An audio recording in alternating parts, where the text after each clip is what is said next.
there for your JV Nightline.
Which one's Aiden? There's so many. I can barely remember my name.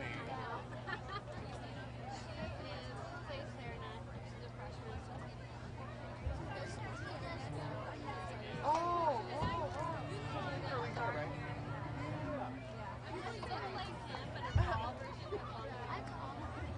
Got it. She's super sweet. I get on her a lot, though. But, yeah, it's my job. I'm not here to be the nice guy. Thank you very much.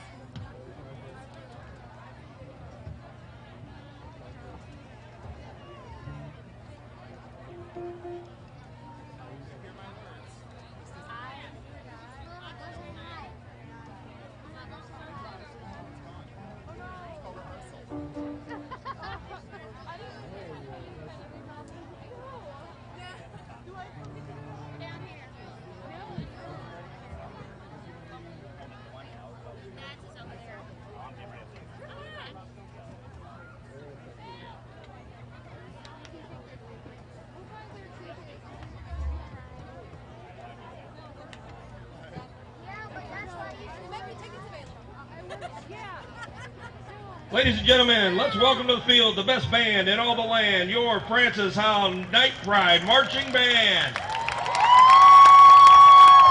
This year's show is entitled Wired. It'll feature the music of Frost, the Electric Light Orchestra in Kansas. Our band will be performing tonight for you.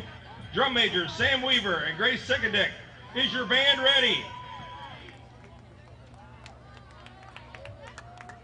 Here they go, the Night Pride Marching Band.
Let's hear it one more time for your night bride. The Night Bride Marching Band is under the direction of Mr. Rob Stegeman with the assistance from John Haircut Miller, Mike Davis, Matthew Banks, Katie Myers, Nathaniel Hoyle, Kate Busby, Jason Reckes, Austin J., Emmy Harms, Hannah Novak, Patrick Slifer, Sam Dwyer, Ashley Raster, Rachel Keogh, Emily Helmick, and Emily Harden.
Thank you for what you're doing.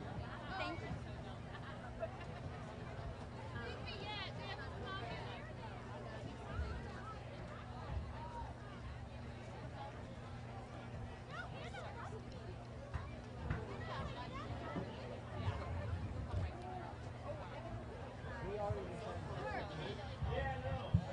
Good evening, everyone. Welcome to Francis Isle North, home of the Knights. Our students, staff, and administration are pleased to have you as our guests for tonight's homecoming varsity football game between the visiting Holt Indians and your Francis Isle North Knights. This athletic event is sanctioned by the Missouri State High School Activities Association, and as members of that organization, both schools agree to abide by the regulations governing athletic competition for high schools in the state of Missouri, as well as to maintain the standards of sportsmanship required at these athletic contests. Tonight's contest will be officiated under the rules set forth by the National High School Federation, the governing body for interscholastic athletics. Please welcome to the field the visitors for tonight, your Holt Indians.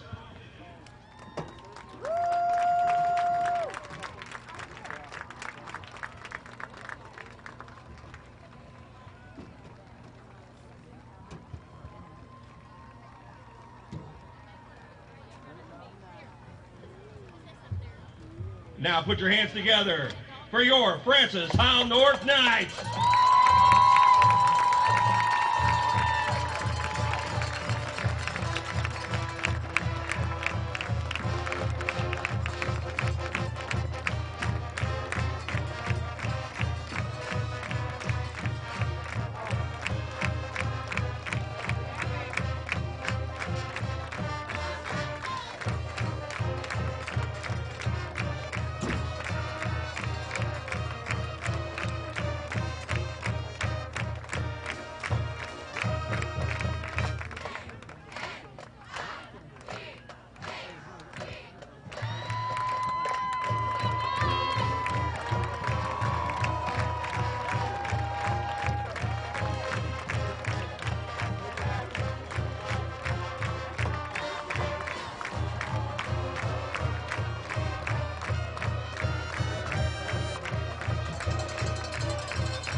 Oh, that's a good picture.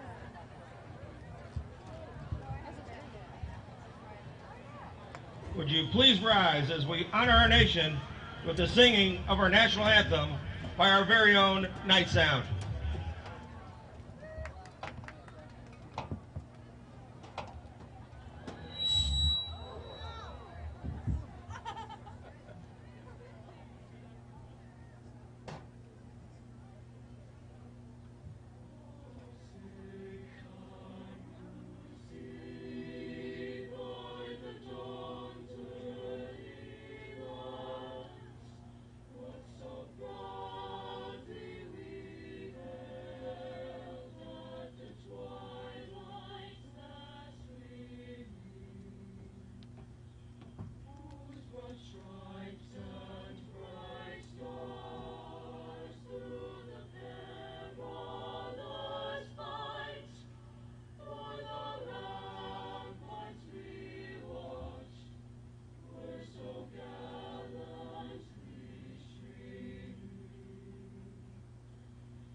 Your officials for tonight's game, the referee, Mr. David Weber, the umpire, Ivan Brown, the linesman, Kevin Wilkins, and your back judge, Marvin Johnson. Ladies and gentlemen, please direct your attention to the center of the field where Mrs. Shelley Parks is delivering the game ball along with her husband Michael and their children Elise, Bennett, and Deacon. Mrs. Parks was recently named the 2018-19 Missouri State Teacher of the Year, which means she will be representing over 60,000 teachers and millions of students at a national level. Mrs. Parks is an invaluable part of our FHN community, serving as a teacher, Stuco sponsor, and department chair. Let's give it up for Mrs. Parks, your Missouri Teacher of the Year.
Holt will be receiving the opening kickoff.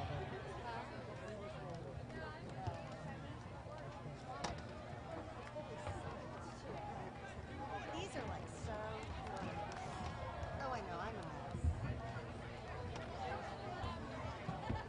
Oh, I'll take your back. So hot. I couldn't decide if I should wear, I was gonna wear shorts. Okay.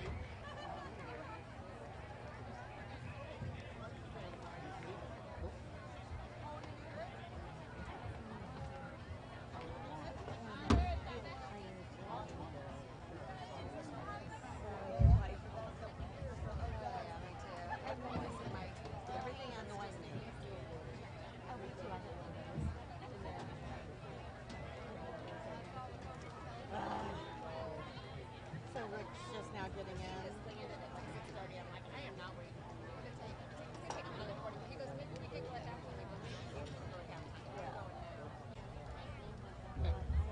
Who knows what? Marshall Hines will be kicking off for the Knights. Who knows if we're going to want to stay behind, depending on what the score is. I mean, we're going to be having so much fun. Back to receive for the Indians, Cole Mueller and Colton Yeah, I Hawks. feel like we're not getting any air with the blockage or that.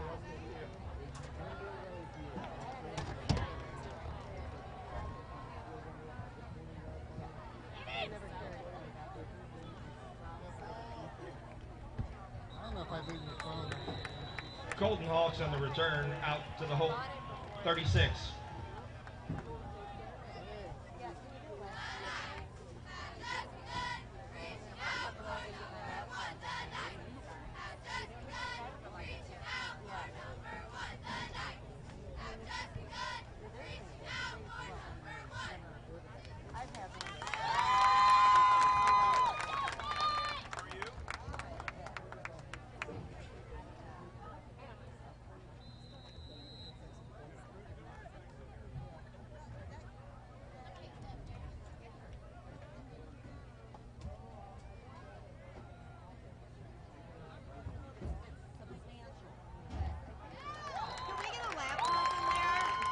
Colton Hawks on the carry. Tackle by Jordan Keating in the backfield. Loss of 4 in the play.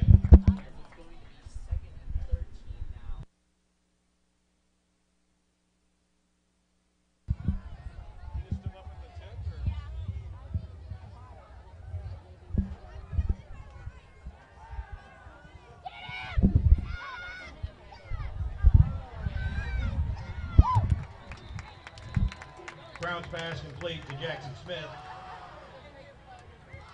Tackle by Drake Whitehead. Ball will be placed at the Knight 47.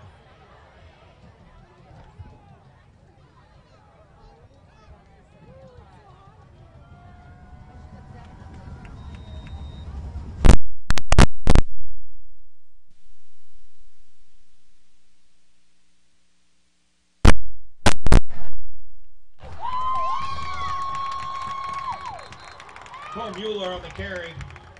Loss of 3.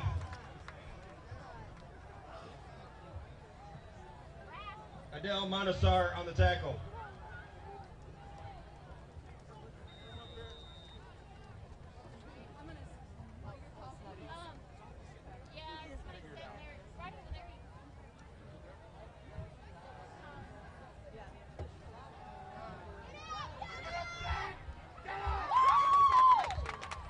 Cooper Brown on the carry. Dontrell Woods on the tackle.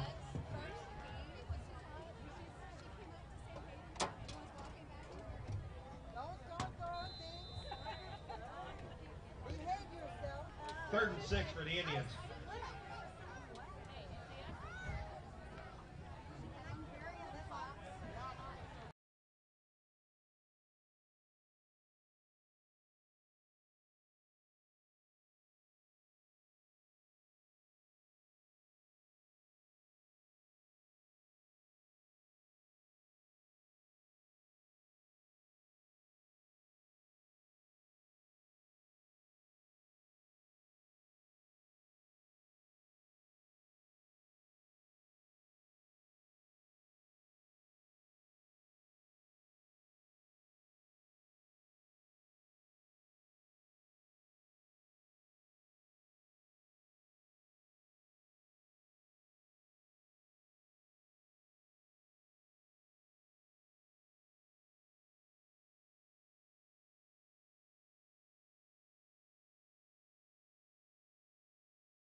Let's hope the Knights can come off with a solid bounce back, as the offense for the Indians came out pounding in the beginning. That's right. And it looks like it's going to be number 10, Cameron Lewis, along with number 21, Dontrell Woods in the backfield to field this kick, as it's going to be, I believe that's number 30, Elijah Stewart, that's going to be kicking it off for the Holt Indians.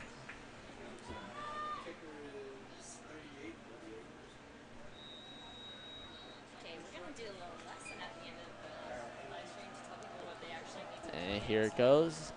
Down the field. It's going to be fielded by Cameron Lewis at the 10-yard line. Here comes Lewis down the field. Lewis finds a hole, and he goes down at the 30-yard line. Solid return there by Cameron Lewis, as he's able to get past the first tacklers. He's able to get a good 20-yard gain on that. Looks like we have quarterback Patrick. No. Nope, it's going to be Scott Pauley. Scott Pauley starting at quarterback. Number 6 is a quarterback. 44 is on the backfield. And ever since that first week, Scott Pauley has been moved up to that first-string quarterback. So let's see what he'll be able to do on this first drive here. Down the pass to Cameron Lewis. Lewis stumbles, and he will be brought down in the backfield. Pass complete to Cameron Lewis. 27 on the tackle. Davon Wilcox on the And that's going to be for no gain, so it's just going to be 2nd and 10 again. Yeah, Scott Pauley's yet to find the end zone this year, and hopefully he can put one in tonight. All right, 2nd and 10 here. Lewis in motion. It's going to be a pass, and he's looking in trouble. He rolls out, and he finds Jalen Fleming for a short gain. That looks to be about 3 yards there.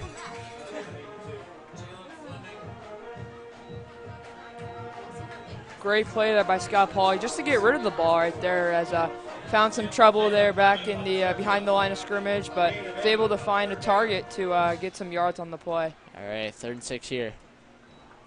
See what the Knights will be able to do. Pauly back with another pass. Throws it just high over Tyler Tolliver. And now it's going to be a 4th down for the Knights. Down in front. Got a good one.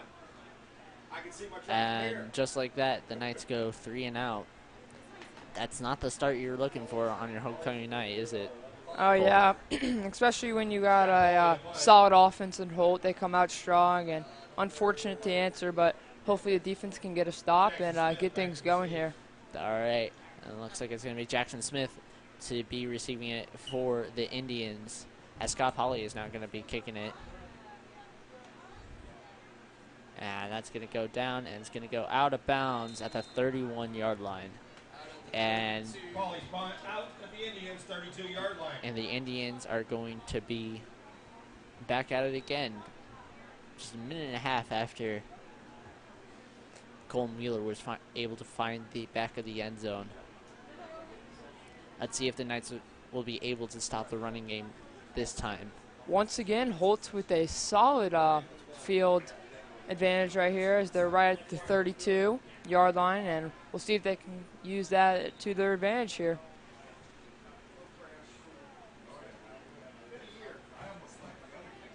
All right, and it's going to be 1st and 10 for the Indians.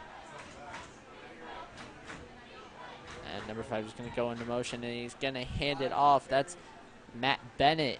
And Bennett is able to find the outside, and he goes out at the 45-yard line. That's another solid gain by the Indians there. Cooling Thomas on the tackle. Puts a big hit on the Knights defense. That's right. They were able to stop the run early, but these past 2 runs that they've had, they've been able to find the hole and get some solid yardage out here. 1st and 10 once again. And it's gonna be an option play, and it's gonna be Cooper Brown all the way down the field to 10, and that's another touchdown for the Holt Indians. The Indians are finding every little open field as they convert for another touchdown here with 8 to go. A 54-yard run, and once again, another big run for the Indians in order to find the end zone, this time with the freshman QB. Knights are going to have to find some way to stop the Holt Indians on offense as they're off to a solid start here with 2 touchdowns. And the kick is good, so now the Trojans are going to be leading 14-0 with just 8 minutes left here in this first quarter.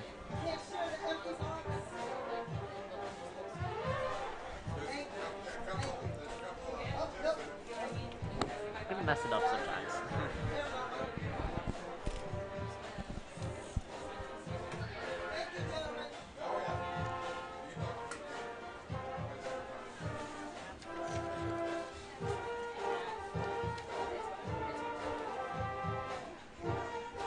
And the Indians kicking team is going to be coming back out there as Kyle Woobling is going to look to send this ball downfield once again.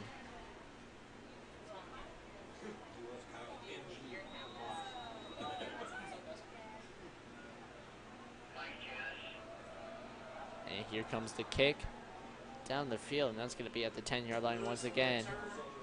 Cameron Lewis is going to return again, and he finds a hole, and he goes even further this time as he heads down to the 36-yard line. Hopefully that will be just a little boost for the Knights offense as they can get something going here. That's right.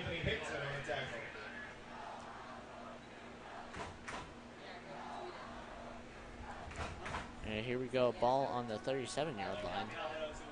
It's going to be 1st and 10. Let's see if they'll have a different approach as they got stopped 3 and out last time. Comes the pass off to Cameron Lewis, and he gets tackled. The defense has been all over that option play, as again, Cameron Lewis is down for a loss. That's right, and now it's going to be 2nd and 10 for the Knights. So they're going to try and look for something to work.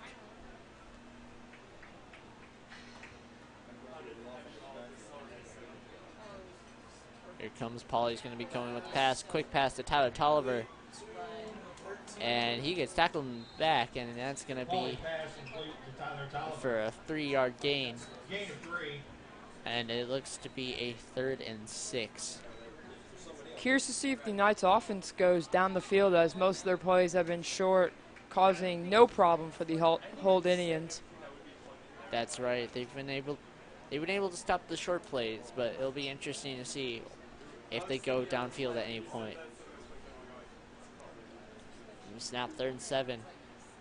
He's looking to Cameron Lewis. Let's see. And Lewis gets stopped. Pauly's pass complete to Cameron Lewis, brought down by Matt Bennett. Again, a short pass here. Just can't get anything going for the offense at all. And once again, they're going to be 3 and out, as it's going to be a 4th and 5 for the Knights.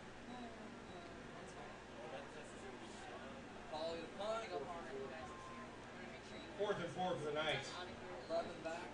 Scott Pauly once again is going to be back before the kick.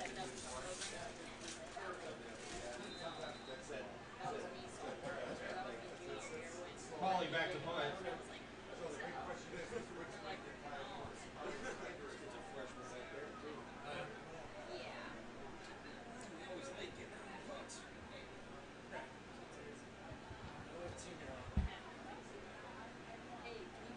Here we go, and it looks like they try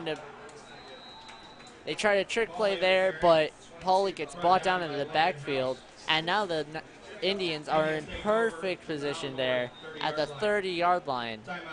And there's going to be a timeout. Yeah, it looks like there was a little collapse there on the snap. I didn't think he had much to do with it, so looks like he picked it up, but couldn't do much. That's right. This has been a very unfortunate start for the Knights, as they, after going 2 3 and outs, they were unable to convert that trick play. Got to think the defense has got to change something to stop here from getting a 3-scored lead here midway through the first quarter. We'll see how they respond. Not only that, but the offense needs to find a way to get a first down. With nothing working on those first 2 drives.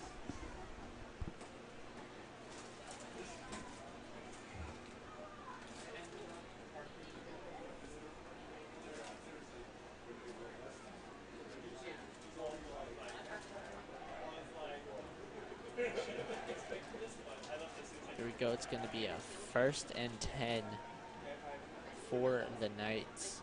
Or not for the Knights, my mistake, for the Indians.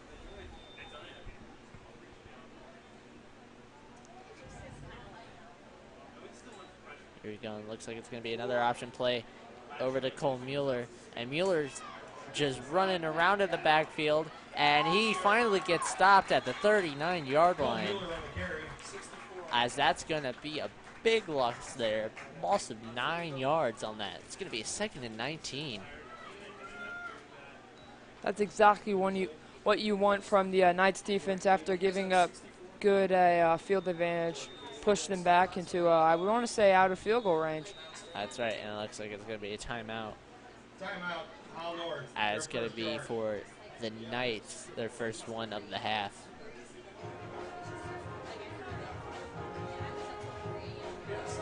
Well, as we were able to see, the Knights have been putting in a little bit. The Knights were able to stop that very quickly with that loss of 9. Now it's going to be interesting to see if they can stop another very big game with both of the touchdowns from Trojans, both being over 40 yards. Yeah, it's a solid start for the Knights defense this drive, as it's 2nd 19. We'll see how see if they go with another run play or a passing play from the Indians, and we'll see how they wrap up this first quarter, as Knights just need something, whether it's big stop or something on offense, but we'll see how they react. That's right. With Cooper Brown only having one pass going for around 15 yards. Let's see if they're going to change it again. There it goes, and it's going to be another running play, and it's going to be to Matt Bennett, and that's going to be stopped as well.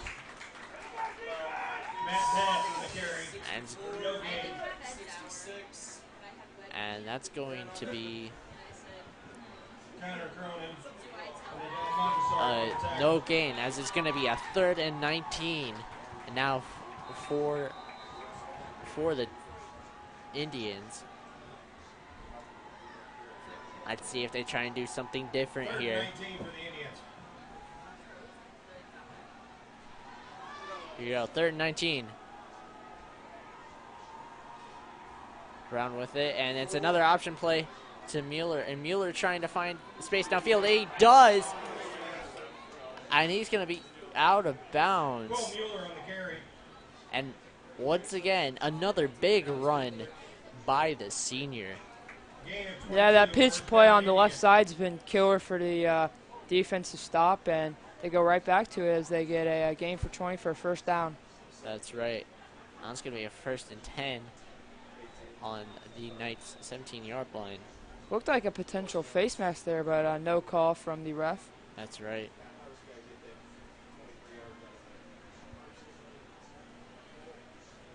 Here comes, there's going to be a pass here, and that's going to be low, but picked up there. And that's by number 13, I believe, by Jake Ryan. And it's going to be a 2nd and 4 as they're able to get within 10 yards. You have to wonder for the Knights offense, do you think Scott Pauly will go back in, or will they switch quarterbacks to Patrick Coaster? That's right. Here something to see. It looks like another option play, but it looks like Cooper Brown's going to hold on to it, and he's going to get stopped as he's going to get backed up to the 9-yard line.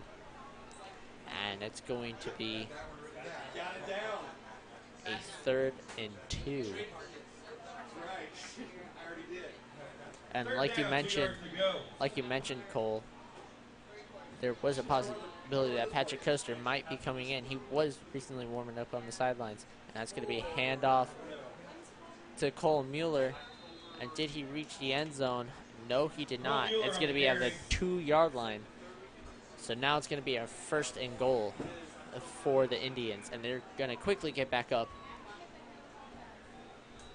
Try to catch the defense off guard here. That's right, here it goes. And they're going to get it back to Cole Mueller, and that's another touchdown. Cole Mueller on the carry, touchdown, Indians. For the Indians, as Cole Mueller is able to find the end zone for the second time in the quarter. See, one of the big plays that you want to watch out for last drive was they had about 3rd and 10, and just wasn't able to stop as the offense put a big dent into the defense, just keeping the drive alive, allowing for 7 points on the board. And that kick is good. So now the Indians are now leading the Knights 21-19 with 3:16 left in the quarter.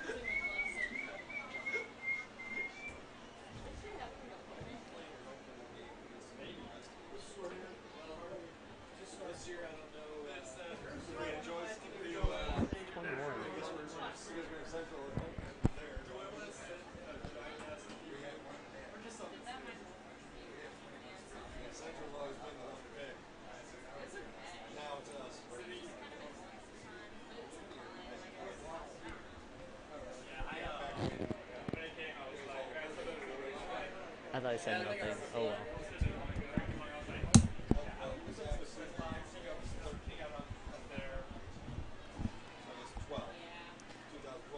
Alright, here comes another kick by Wobbling here.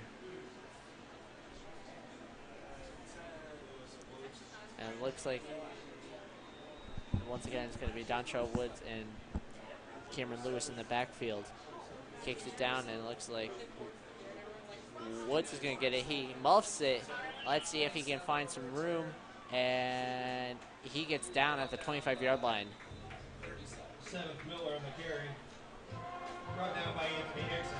And it does look like Patrick Coaster's coming out on offense. We'll see if that makes any impact for the Knights, just to get something going with about 3 minutes remaining in the first quarter. That's right. If you guys don't remember, when he started the first game of the year here, his first pass was 80 yards to Cameron Lewis for a touchdown.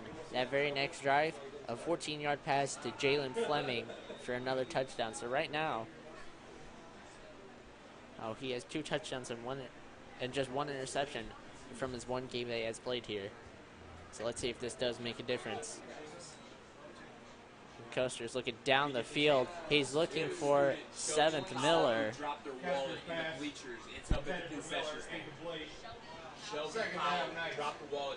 And as we see here, it looks like they did put Coaster in order to make more plays down the field. Yeah, it's nice to see the balls being thrown down the field. I mean, you want some momentum, and you want to be able to keep the ball flowing and being able to just move down the field. So I like the idea here. They weren't able to convert, but just watch out for that the rest of the game. That's right. 2nd and 10 now. Looks like might be another option play, and he hands it off, and that's to number 44, Robbie O'Laughlin. Gain of 2. And that's going to be a gain of 2 for a 3rd and 8. Powell, will you please go to the concession stand? Shelby Powell, please go to the concession stand. All right, 3rd and 8 for the Knights. Let's see if they can get a first down on this drive. Another pass play, quick pass. He's looking for Tyler Tolliver, and it goes right off of his hands. And it's going to be a 4th and 8. And that's another 3 and out for the Knights offense. That's right. Unfortunately, unable to convert there.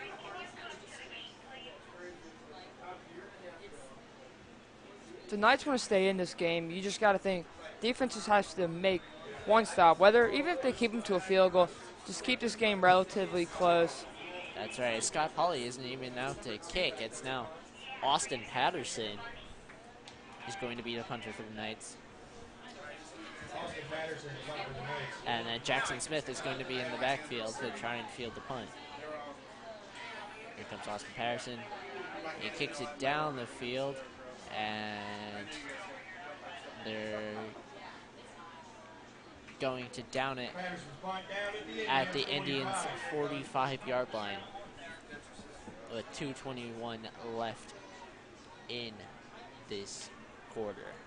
It's nice to see the Knights are making some changes, special teams and offense. Just they understand that they've off to a little rough start, and it's good to see that they are keeping things going, switching things up, just hoping something will work as they can make a run in this game. That's right. Here we go. Indians 1st and 10 once again.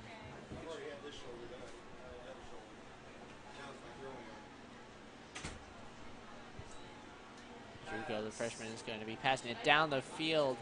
And that's going to be an incomplete pass, but there's a flag on the play. It looks like it's going to be against Khalid Thomas for a pass interference.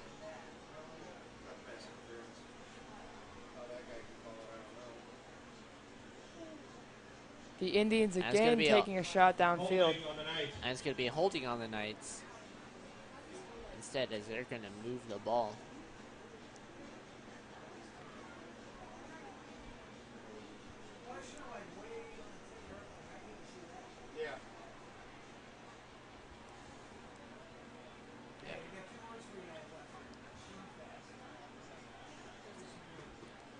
And it's going to be a gain of 10 yards. And play so just like that. They're right back over to 44, first down, Indians. Yep, they're now in Knights territory.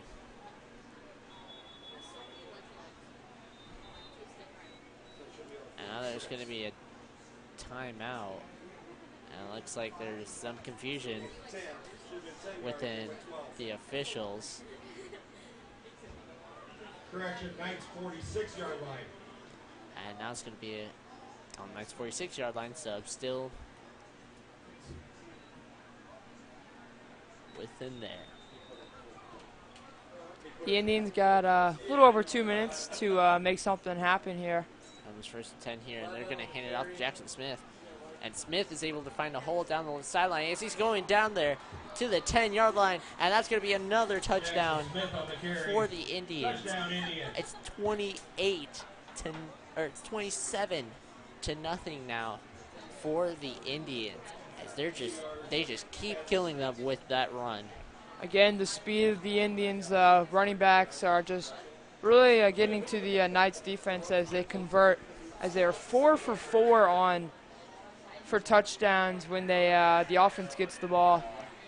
That's right, and the Knights have had some trouble dealing with the run here at home, as some people may remember, in the matchup against Northwest.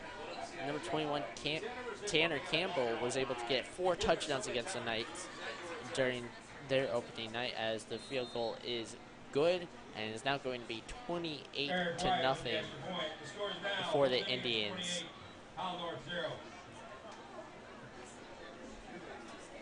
It's very impressive to see the Indians come into Knights territory on homecoming weekend to start out with an amazing 28-point run right here. We'll see if the Knights can respond, as they've really just taken the wind out of the fans right here. That's right. It started off very lively here. It has now become dead silent practically. Don't count the Knights just yet. They've first game of the season, they came down and scored 14 points in the 12-second span. So don't be worried if the Knights come back and put a dent into this lead right here. They need to take any advantage that they can on any mistakes that the Indians make at this point. Let's see if they'll be able to do it. Here we go. Down's going to be dropping, and it looks like Dontrell Woods is going to try and get some coverage, but he's going to go practically nowhere, as he's going to get stopped at the 18-yard line. There's 2:03 left.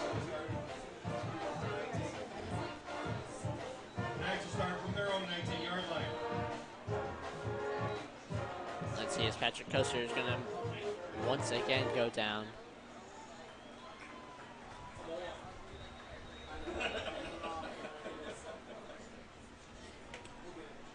See if the Knights can move downfield as they start at their own 18-yard line. Here's Coaster again, and it looks like it's going to be a screen pass. And Cameron Lewis is going down the field, and he finds a hole. He's going to be going down and he trips up at the 50-yard line.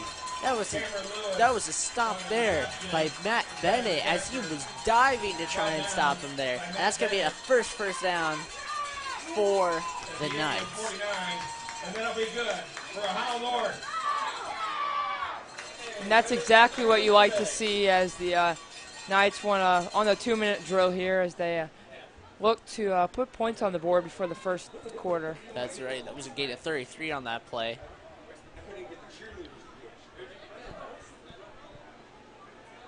Here comes 1st and 10.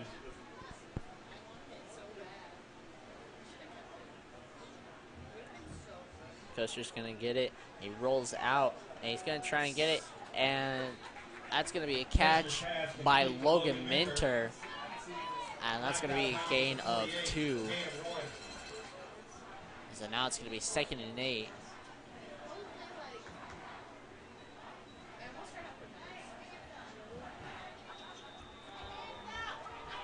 It's nice to see the Knights finally reaching the Holt Indians territory on offense. That's right. We'll see if this momentum can turn into a touchdown. Let's hope for it. And see if they'll try and do a deep pass here. You never know. Here comes Patrick Coaster, and he's going to hand it off to Luke Rofling, or Robbie O'Laughlin, and he's torn all the way back. And now they're back in Knights territory. Loss of 5, 3rd and 15. That's going to be a 3rd and 15 now. Knights. Well, just as soon as you get momentum, they just tore that back with that loss of 5. At 3rd and 15, we'll see how see if they go downfield or play something short. And curious to see what they do on this play on 3rd and 15 as they need a first down here. Here we go, as they just stopped very much, and they try and throw it to 7th Woods, and that's incomplete, but there's a flag on the play. Intended for 7th Miller, incomplete, 4th down. Flag on the play. It looks like it's going to be a roughing a passer on the Indians, and that's a lucky break for the Knights. And that's the break they needed to get something going here.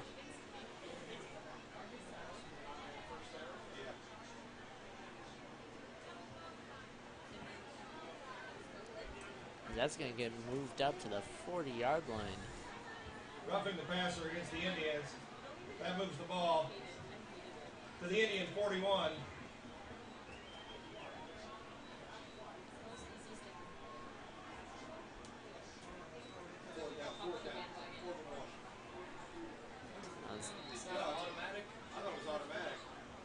And yeah, it's going to be a first down. That moves to James, and that'll be good for a Howl North.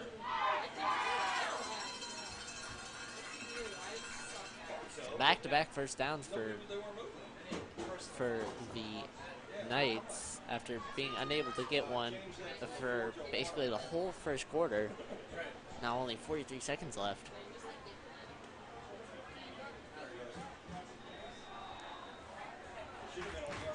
And now the student section is starting to pipe up after 2 in a row. Here comes Coaster. He's looking down the field. He's looking for 7th Miller, but it's going to be incomplete.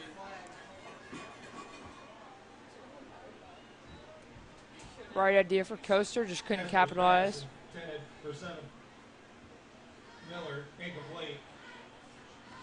Just overthrown there, which when he was taken out in week 1, that was one of the main problems that he had, overthrowing and underthrowing the ball. It's not going to be 2nd and 10 here. Now watch out for the offensive lineman. It's big here to give Patrick Coaster the time to throw the ball down, especially down the field. It was Tyler Tolliver, and he gets slammed in the backfield. Tyler Tolliver on the carry, no gain. And that was number 23, Cole Lundoff, who very quickly got to the backfield and took him down. With the time ticking down here, you got to think they'll just let this run down to the end of the quarter here, right at 10 seconds to go. And see, it looks like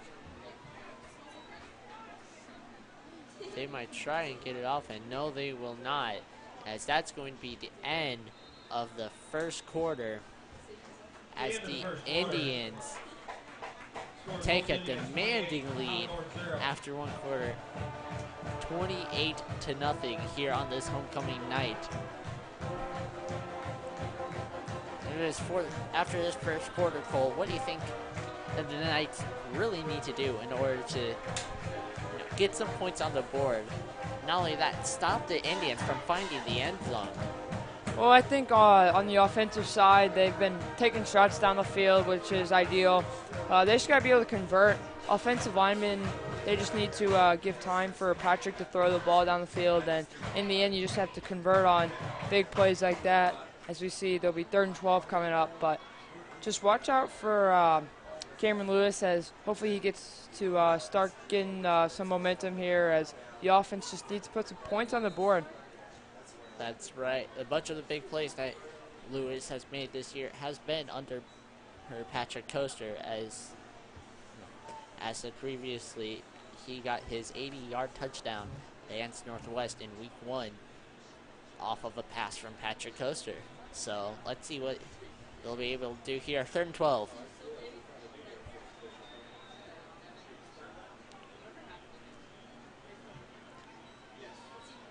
Lewis is going to be in motion, and it's going to be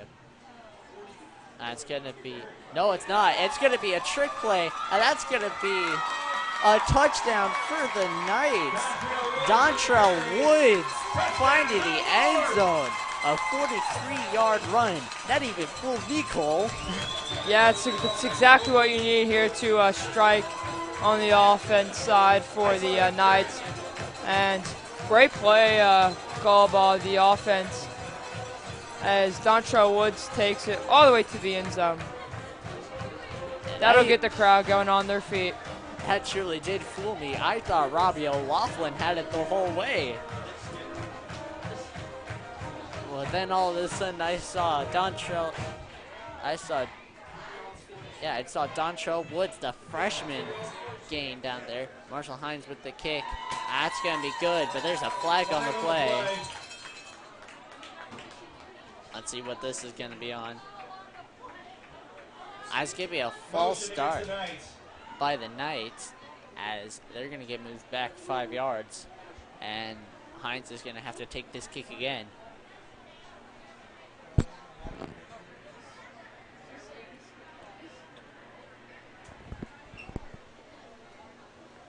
Yeah, Cole, going back to that play, that 43-yard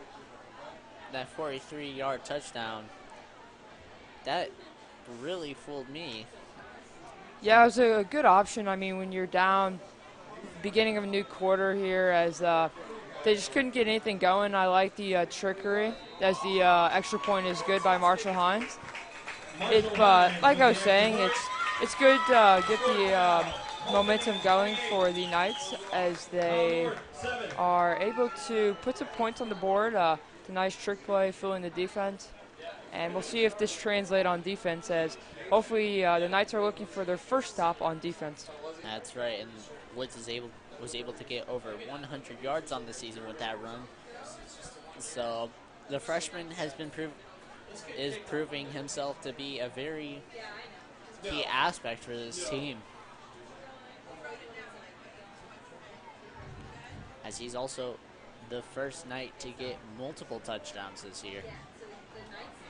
Yeah, it's always nice to see a freshman make an instant impact for the team. I mean, not only do they get that experience as a freshman, but they'll be able to really translate that into the next 4 years here at Francis Hall North. And it's always nice knowing that you have, when comes senior year for Dontrell Woods, knowing that you have experience from him. That's right. As the crowd is now finally going to get hyped up, Marshall Hines is going to be back for the kick. And he gets it down the field. There's a flag on the play.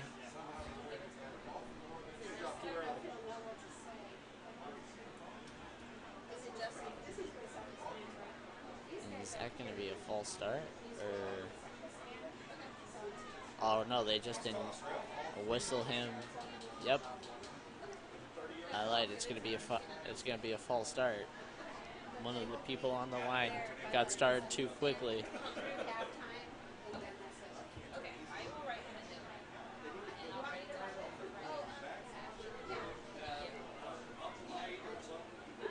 That's twice in a row for the Knights. They've just got the happy feet tonight. They cannot stay on side here. Indeed it is, especially on the offensive side. So let's see if the sophomore can give it a little bit more power to make sure that the Indians don't get better positioning to try and return this ball.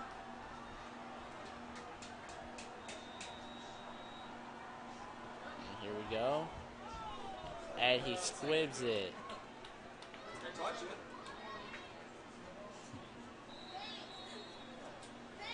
What happened there? That was a weird kick right there by Marshall Hines. I don't know what he was trying to do. And that's going to give the Indians great position, as they're going to be on the 37-yard line. So once again, good position for the Indians to try and find the end zone. Once again. If you're interested in a ticket, go to the concession stand. Yeah, let's see if Indians can bounce back from allowing Knights to strike on the board for the first time tonight. That's right. Let's see if they can keep a 28-point lead. Here comes the freshman. giving it to Cole Mueller, and they're able to stop him, as that's going to be a gain of 2, and it's going to be 2nd and 8. The winning ticket for the Booster Club will be at the end of the 3rd quarter. And one thing I seem to notice for Mueller, it's all or nothing for him, as he's been able to get either big gains or very, very little gains like this, as he is only able to get 2 yards on that again. It's Connor Cronin's 2nd tackle, consecutive tackle. He's been stopping Mueller. Indeed. It's going to be 3rd and 7 now for the Indians. Let's see if they're going to stop him at this time. And it's going to be a pass play, and it's going to be a short pass to Jackson Smith, and they're going to stop him. And that's going to be the first 4th down. Brought down by Tyler Tolliver. That's going to be the first 4th down that the Indians are going to have. And they're going to... Are they going to go for it? Yeah, it's a long field goal, looking right around the 45 to 50-yard range. They're going to go for it. And go for it up 21 in the 2nd quarter. They must not have a lot of confidence in their punter. Here comes the pass back, and it's going to be incomplete on that, but it's going to be roughing the passer there. And the Indians catch a lucky break now. It's not what you like to see after a solid start from the defense, as Cronin leading the team on that drive. But unlucky break, just got to be a little smarter on those plays, especially big 4th and 6. That's right. And just like that, the Indians are even further down the field. They're going to be at the 19-yard line. And it's going to be a 1st down for them. Once again, an unlucky break for the Knights, as they looked like they were getting out of that jam, but unfortunately unable to.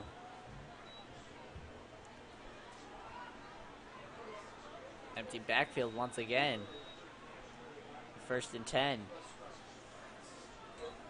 Here comes, it's going to be a short pass to Mueller, and Mueller gets around a couple of people. He gets around a couple more. He's going down to the 10. He tries to go in, but he gets out at the 5-yard line. At the 6-yard line. And Mueller continues to rake up the yards here early in the 1st half, as he again gets a 1st down. This time with a pass play, and it's not going to be a 1st and goal for him.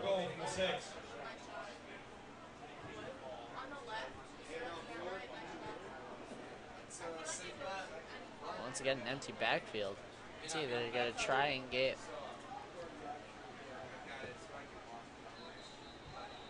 And it's going to be a timeout now. Timeout, Holt Indians. And it's going to be on the Indians. That's going to be their first timeout. And it looks like they're going to try and figure out how they can find the end zone for the 5th time tonight. Well, it's only 14 minutes played with the whole 1st quarter, and then 2 in the 2nd quarter. Yeah, it'd be a big stop for the Knights if they can just allow a field goal here. Here, they're just trying to get a turnover. Just stopping the Indians. That's what's going to be key for them. Got to think the Indians will go back to Cole Mueller here, as he's been all the reasons why they have made this lead 28-7 possible. We'll see what they do coming out of the timeout. He's also having a raffle. Designer purse raffle for the 2019 All-Nighter. They're on sale tonight by the entrance through halftime. There you go, ball at the 5-yard line for the Indians.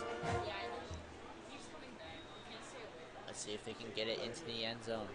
It looks like it's going to be an I formation, trying to get a fullback to block for Mueller to try and find the end zone for a 3rd time. Here comes going to be a rollout pass, a play action, and it's going to be an easy touchdown And that's to Jackson Smith, the freshman. Brown's pass complete to Jackson Smith. Touchdown, Indians. And now they're able to get them with the pass play. Let's get the Indians. Perfectly executed right there. You see the I formation, and he rolled to his right, perfectly passed to the freshman as they convert the field goal or the extra point to extend this lead to 28 points here. That's right. The Indians now lead 35-7. This isn't what you want to see on your homecoming night. Yeah, I'll be curious to see how they come back. The offense. Hopefully they can put some points on the board as they are trailing by 4 touchdowns. And if the Knights want any chance to come back, you just gotta think that something's gotta change, whether it's on offense or defense, to just get things going here. That's right. Hopefully the Knights are able to have. Hopefully they're able to have a drive like they did last time, where they were able to find the end zone for the first time of the night. And if you guys are just joining us now, my name is Joel Bennett alongside Cole Sherman for coverage of tonight's homecoming football game as the Indians are leading the Knights 35-7 with just 9:58 left. Cameron Lewis is going to field it at the 10-yard line. Let's see if he can try and find a hole again. And he does, and he's able to get it to the 35-yard line. And once again, Cameron Lewis able to have a solid return. The Knights will begin from their own 34-yard line. Knights starting at the 34. Let's see if Knights offense can get something going here. That's right. It looks like Scott Polly is going to be back in there after Coaster's successful drive. So maybe they might be running off a 2-drive limit for each quarterback. And they're just going to be rotating between the two tonight, I believe. Here comes Coaster. It's going to be a pass, and that's right off the hands of Dontrell Woods. Polly's pass intended for Dontrell Woods, incomplete. Second. Yeah, you just got to think with the quarterback situation where being down this much so early in the game, just switching things up, giving the defense new looks on defense, just seeing how the defense can react to each quarterback and hoping that something will put a spark in this offense for the Knights. That's right. Here we go. 2nd and 10 now. It's going to be another option play as they're going to hand it off to Robbie O'Laughlin. And O'Laughlin, and he gets knocked down. And that's a fumble on the play. We'll see if he's down right here. Or is it? I believe the knee was down. And O'Laughlin was pummeled on that play.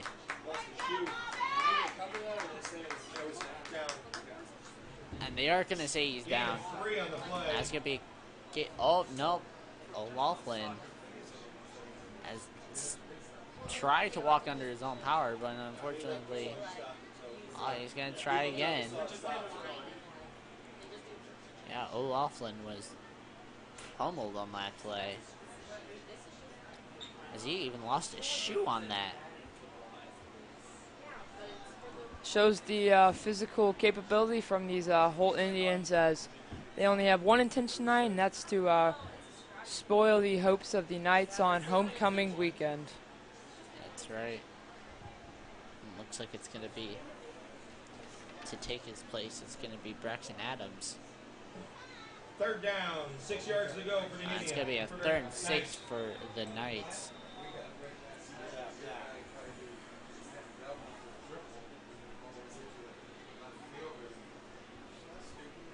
Here we go.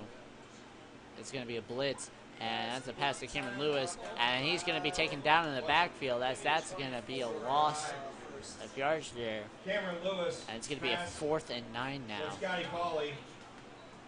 Be 4th down. And once again, with Scott Polly in the backfield, another 3 and out for the Knights.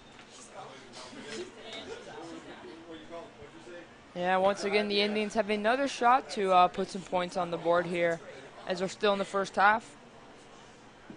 That's right. It seems like they've been able to read Scott Polly's numbers, but they've had a little bit more of a difficult time getting or figuring out Patrick Custer. And it's going to be another fake play.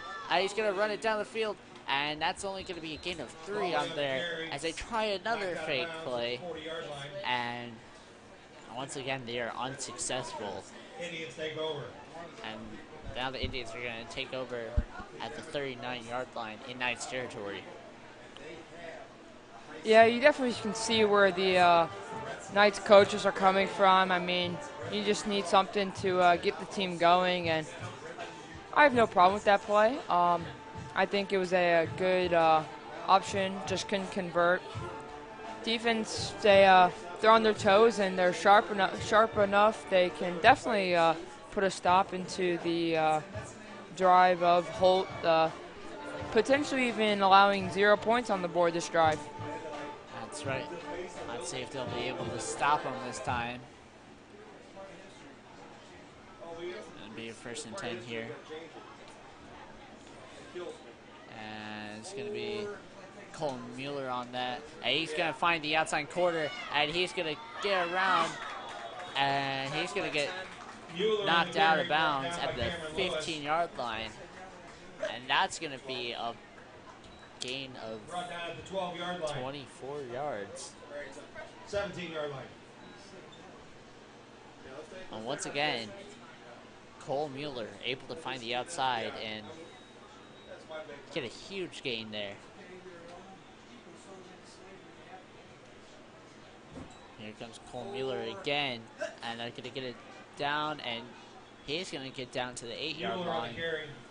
He's almost able to get 2 first downs in a row. Braden Salzer on tackle. Cole Mueller is just finding every single way to put a dent in this defense. As he puts yards on the board for the Holt Indians as they continue to make a drive for Holt. And here comes Cole Mueller, and they're going to give it off to Bennett. And Bennett is going to find the end zone. Matt Bennett on the carry. And touchdown Indians. Another touchdown for the Indians. They are 6 for 6 now on all of their drives. And the Knights just unable to figure out this offense.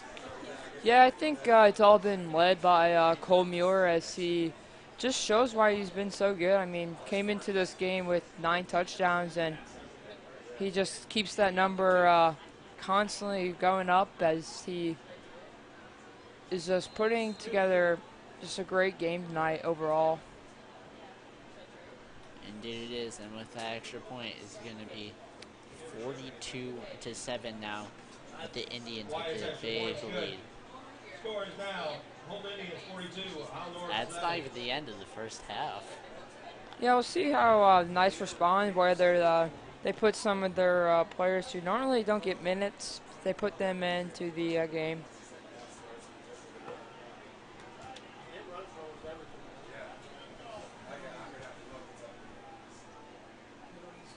And let's just see if the Knights are going to be able to stop the Indians, as they're looking unstoppable, just rolling over this defense.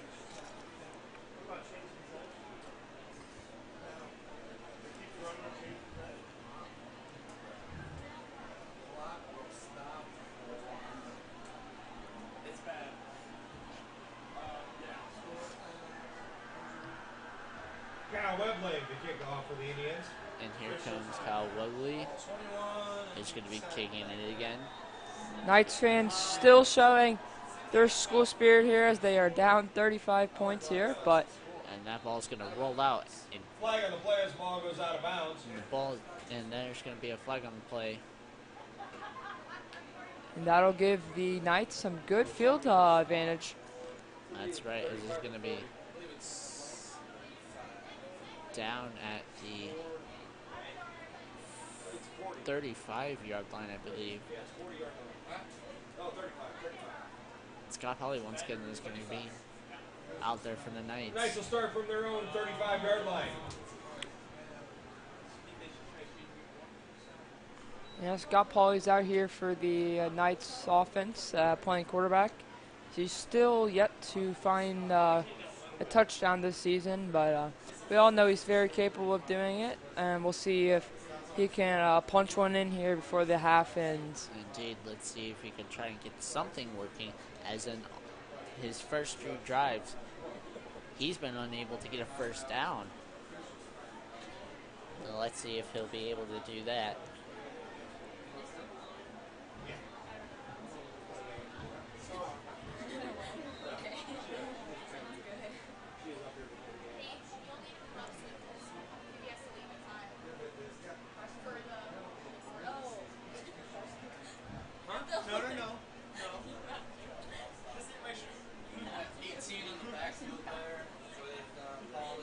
Here we go. It's going to be ball on the 35-yard line, 1st and 10 for the Knights. Here we go. It's going to be a pass play again. And he's going to just dump it off to Dontrell Woods. Pauley's pass complete to Dontrell Woods. That's going to be a gain of 5 yards on that. Cody Mackin on the tackle. Let's see if they're going to be able to, after that successful pass, let's see if they're going to be able to get something working with Pauley.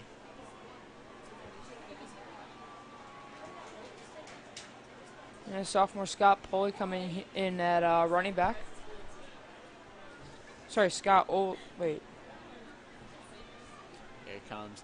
And that's going to be a flip play to Lewis. And Lewis looks like he's going to get tackled in the backfield. But there he goes. The 40, the 30, the 20, the 10. The touchdown. Knights. 60 yards on the play. What a run by Cameron Lewis. And that is just what you need to get things going here.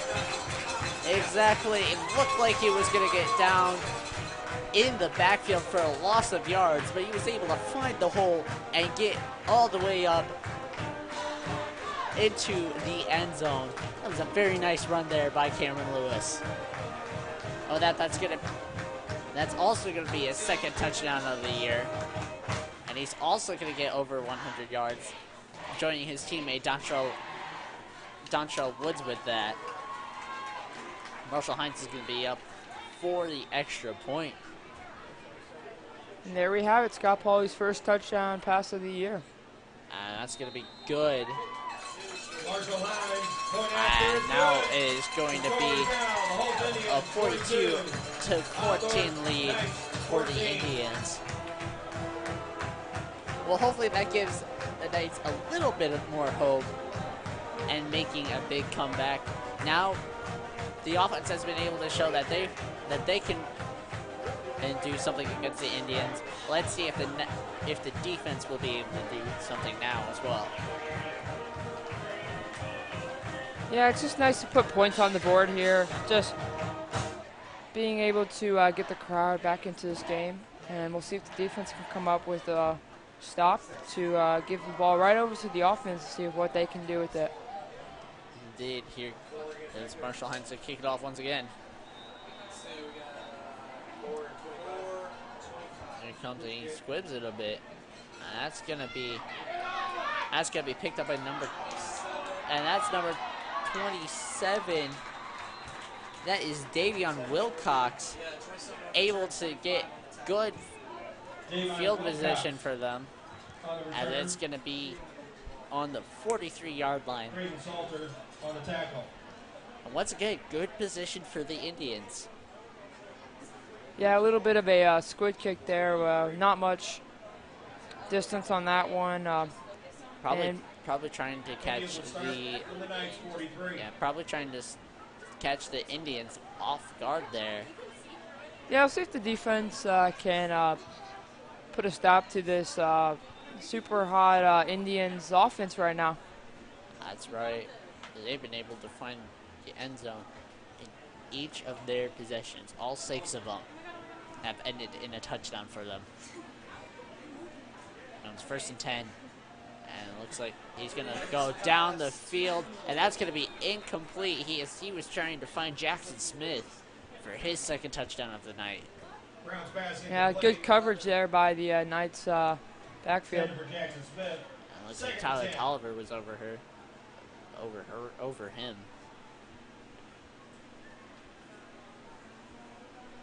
This is going to be a 2nd and 10 now for the Indians.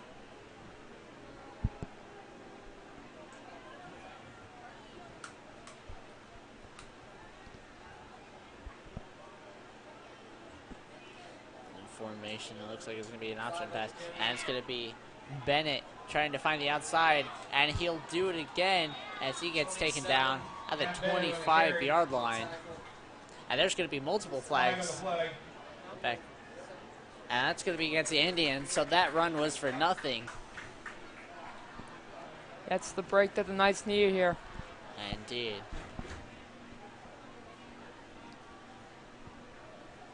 So they're going to bring the ball back, I believe, 10 yards.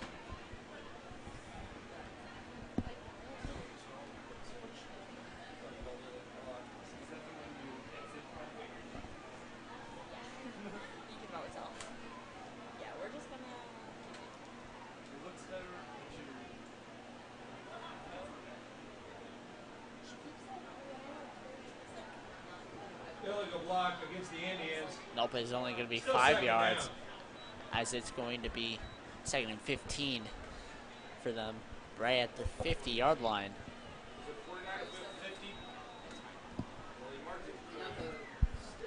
Yeah, 2nd and 15 for the Indians.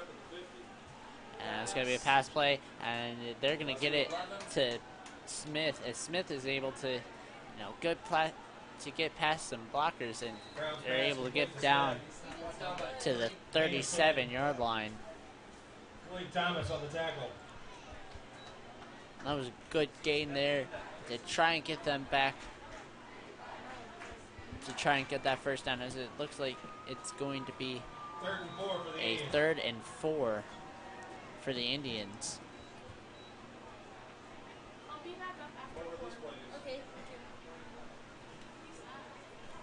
Here comes, and they're going to hand it off to Mueller, and Mueller's going to find a hole on the outside, and he's going to run out of bounds. Cole Mueller on the carry.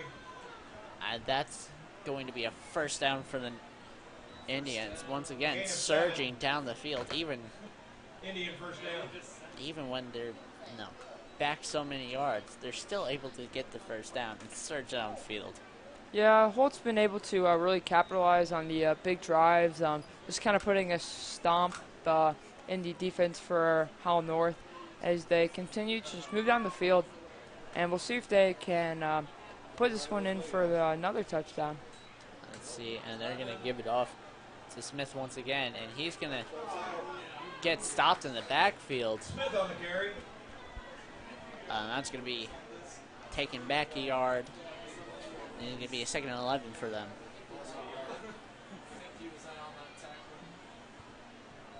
Chris Ross on the tackle. Loss of a yard. As we see here, the Indians are trying to implement both the passing and the run game. And they're going to hand it off to Mueller, and Mueller's going to go nowhere. And that's going to be a 3rd and 11 now Mueller for on the carry. for the Indians. Jordan Keating on the tackle.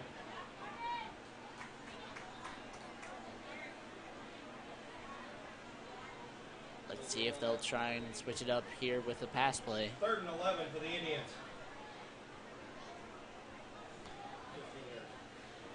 3rd and 11. Mueller on the carry. 8 of 15. Here comes Brown, and it's going to be another option play. They're going to pass it off to Mueller, and Mueller is going to get stopped. Pitch to Mueller. And it looks like their quarterback, Cooper Brown, is down on that play, and he looks like he's in pain. Yeah, he was just able to get that flick off in time, allowing some yards. This would be a big blow for the Indians, as he's been able to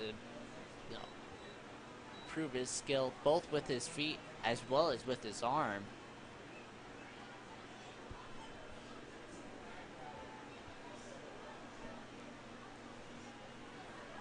This will be a devastating blow for them. It looks like Now it looks like Matt Bennett is going to be warming up for them.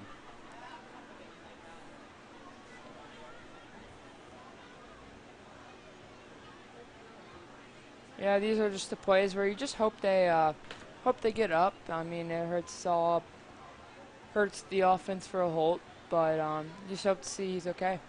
That's right. Well, if you guys are just joining us here on this live stream, my name is Joel Bennett. Alongside me, Cole Sherman, here with live coverage of the Francis Howell North's homecoming game against the Holt Indians, as the Indians are currently leading 42-14 with 4:07 remaining in the half, with the quarterback Cooper Brown down on the field, and now looks like he is getting up, and it looks like he is able to walk up under his own power. That's good for him. It's going to be 4th down. Let's see if they're going to try and go for it. And indeed, I believe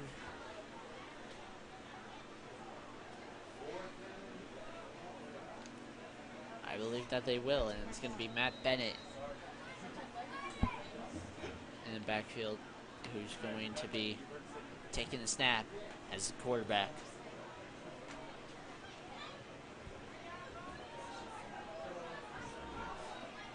Fourth and 5 here.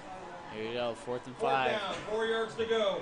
This will be a huge stop for the Knights, as they will have plenty of time to make the run down the field if they can convert the stop on 4th down. Hey, here we go.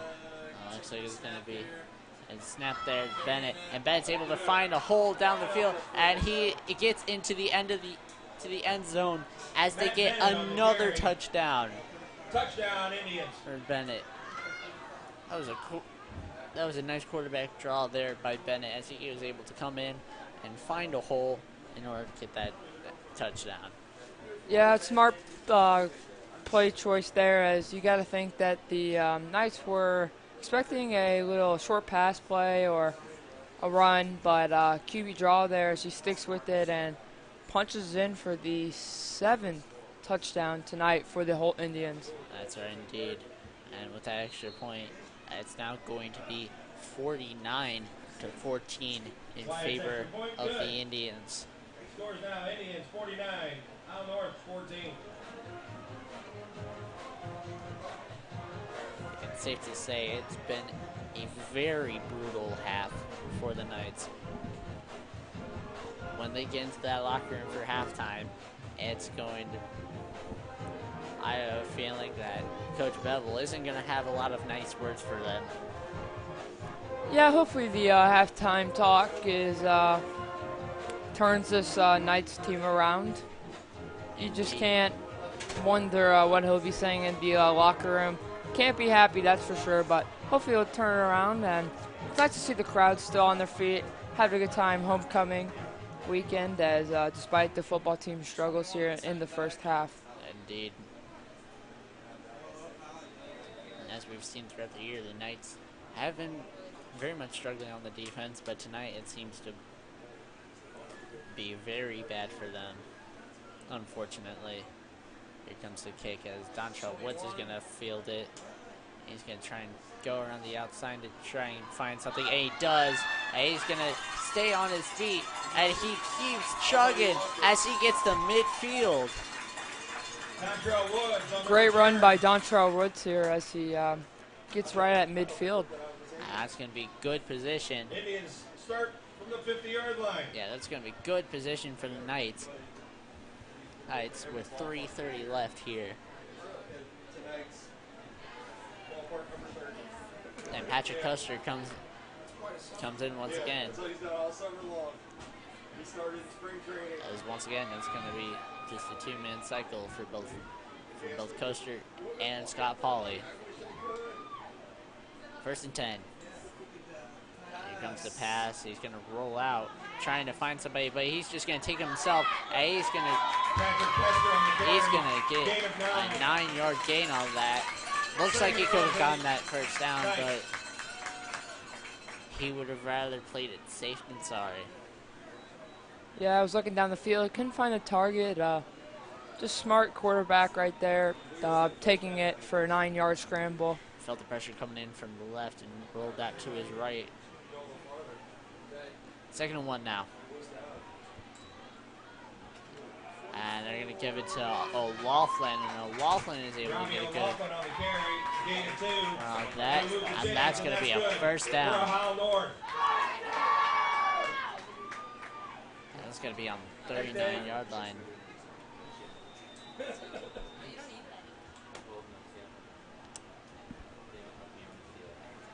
First and 10 now for the Knights. Let's see if Coaster and the Knights offense can continue this roll as we reach the 3-minute mark in the 2nd quarter. Here comes pass downfield, and he overshoots Tolliver. Kessler's pass intended for Tyler Tolliver ain't the play. He was able to get open there. Well, unfortunately, Coaster just overthrows it. And it's going to be a 2nd down for them.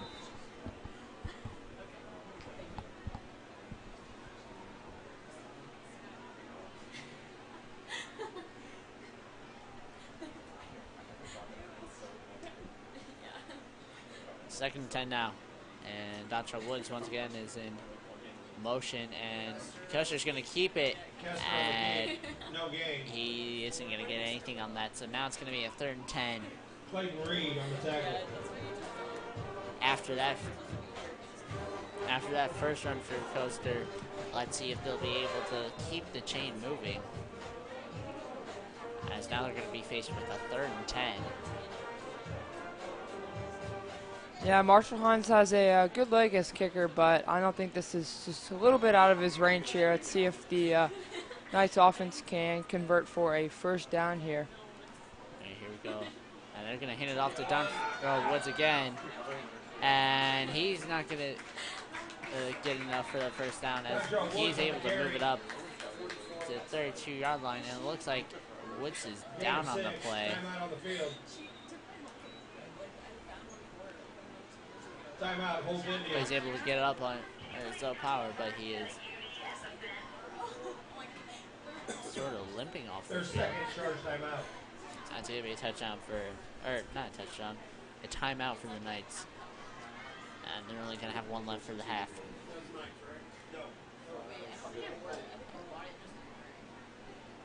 The Knights tried to fool him again with that trick play.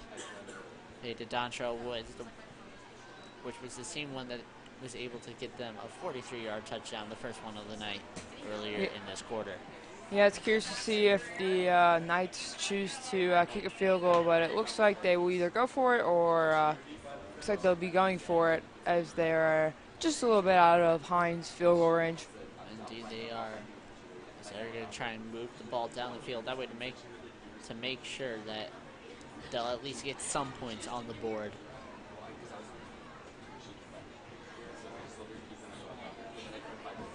Here comes 4th and 5. 2 minutes left here in this first half.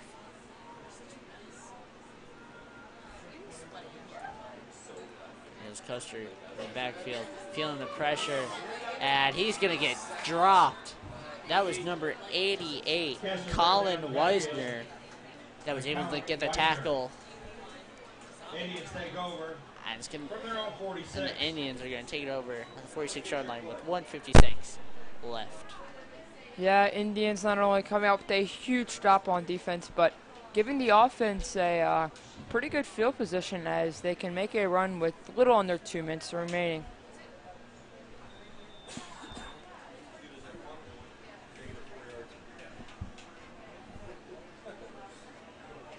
Here we go. I believe, is that Bennett still out there? I cannot tell, but I believe Bennett is still out there, and he is. They're going to give it to Mueller, and he's able to take it for a gain of 3 yards. Zach Kessler on the tackle.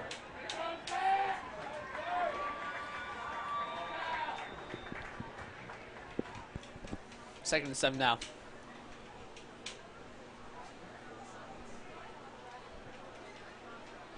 It's going to be another option there, and Pass to Mueller, and Mueller is going to try and get taken down in the downfield, and it takes the whole team to take him down. Mueller on the carry, no gain. And that's going to be a loss of 4 yards as they're back. And it's going to be a 3rd and 10. You saw there, the whole team noticed that it was an option play, and all went after Mueller after that pitch.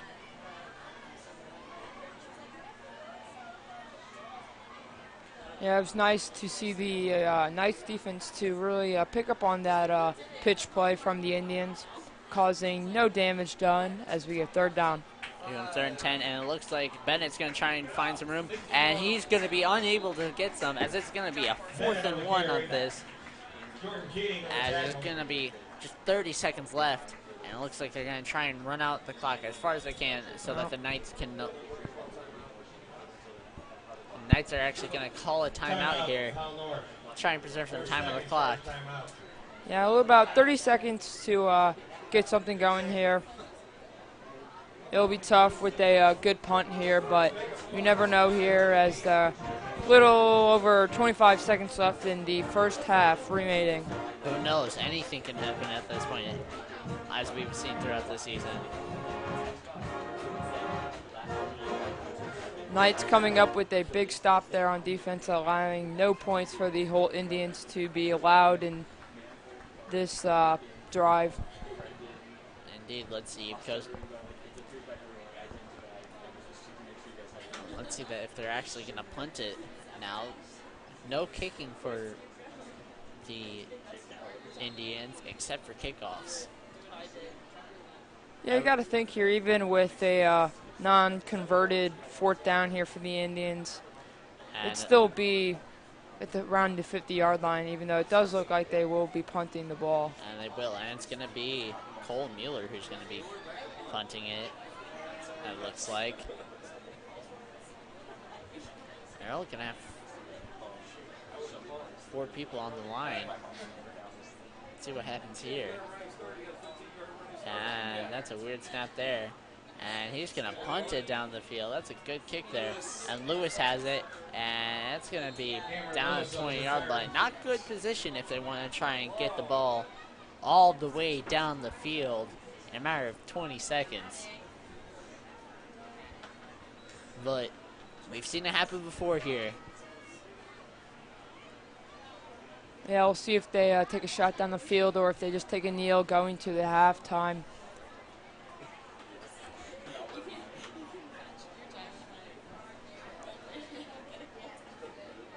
And it looks like they're just going to take a knee here. Oh, no, never mind. They are going to try and get some points on the board here.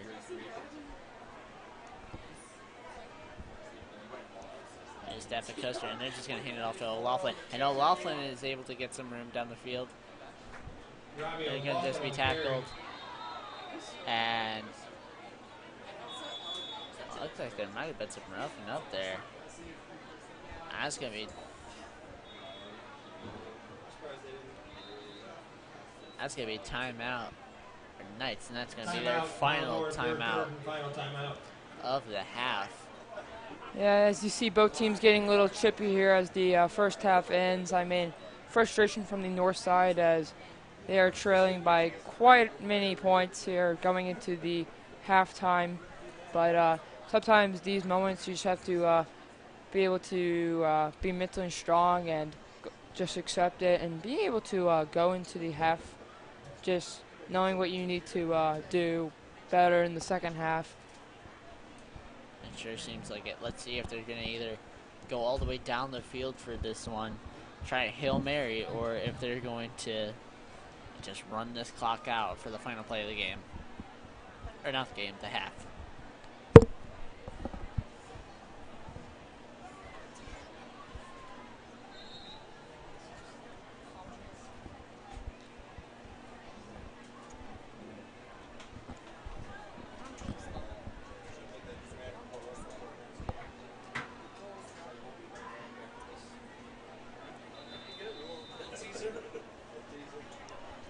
Second and 4 for the Knights.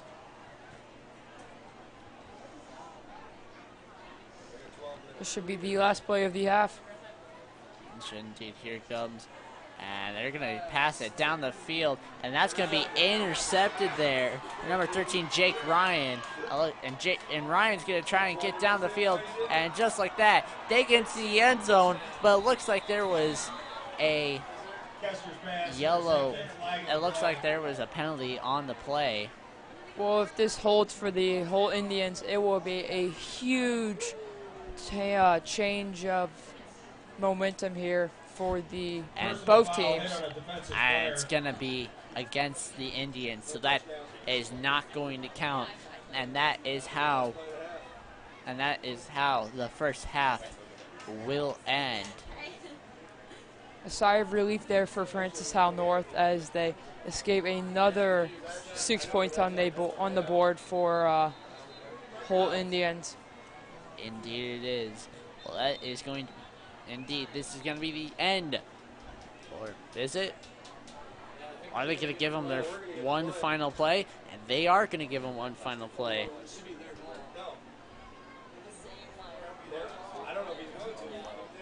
Quite an interesting way to end a half here.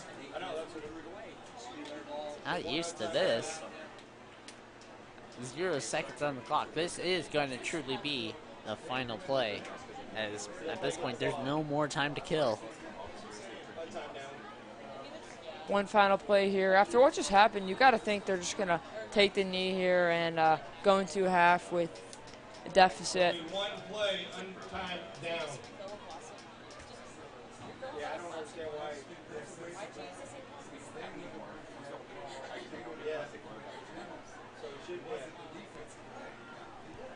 Oh, and they're going to give it to the Trojans. This is a weird setup here. And that's gonna be a high snap there. Let's see if they're gonna, and he's just gonna run it out of bounds, and that's gonna, now it's gonna officially be the end of the first half. That was a weird setup, wouldn't you think so, Cole? Yeah, it's a crazy way to end the half. Both teams, I would say both teams are very fortunate to come out with no damage done in this last minute.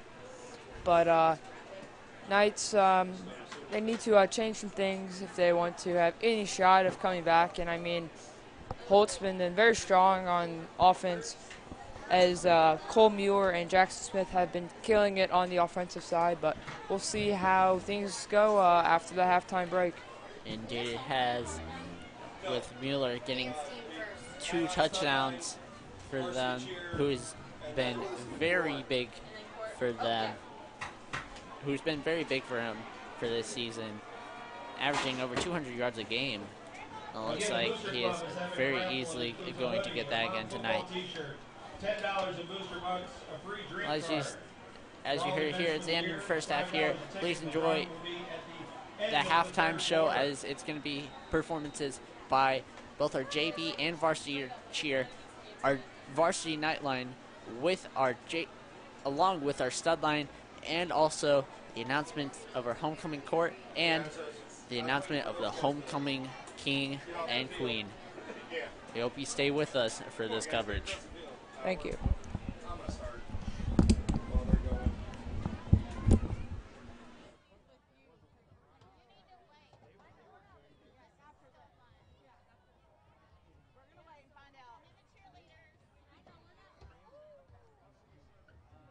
Ladies and gentlemen, please welcome to the field for your halftime entertainment, our varsity Nightline dance team with the amazing 2018 stud line. Nightline would like to thank these awesome guys for working very hard over the past few weeks to prepare for this very entertaining performance for you. Everyone put your hands together. Take it away, Nightline stud line.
plain Jane. My chick bad, my chick good, my chick do stuff that your chick wish she could.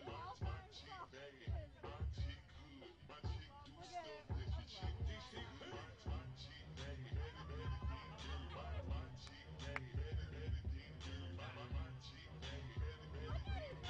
Going at it. Better than dirt. Where is it? Over there? Peyton's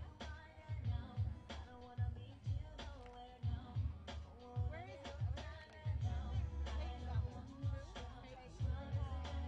Always in the stands. Go, Peyton! There's a disconnect.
Let's hear it for your night line and stud line. Way to go, boys!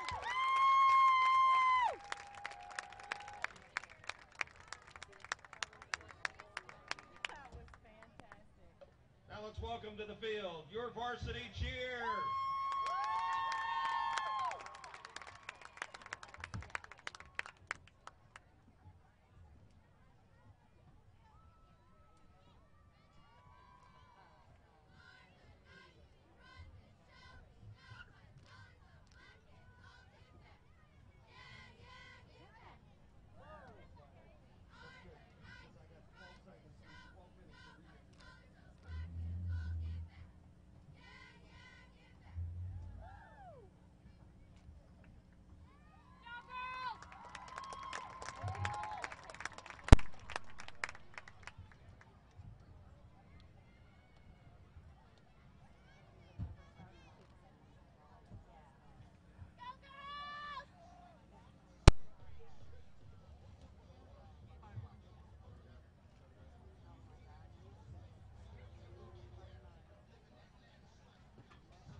We hope that you're all excited for the homecoming dance tomorrow night.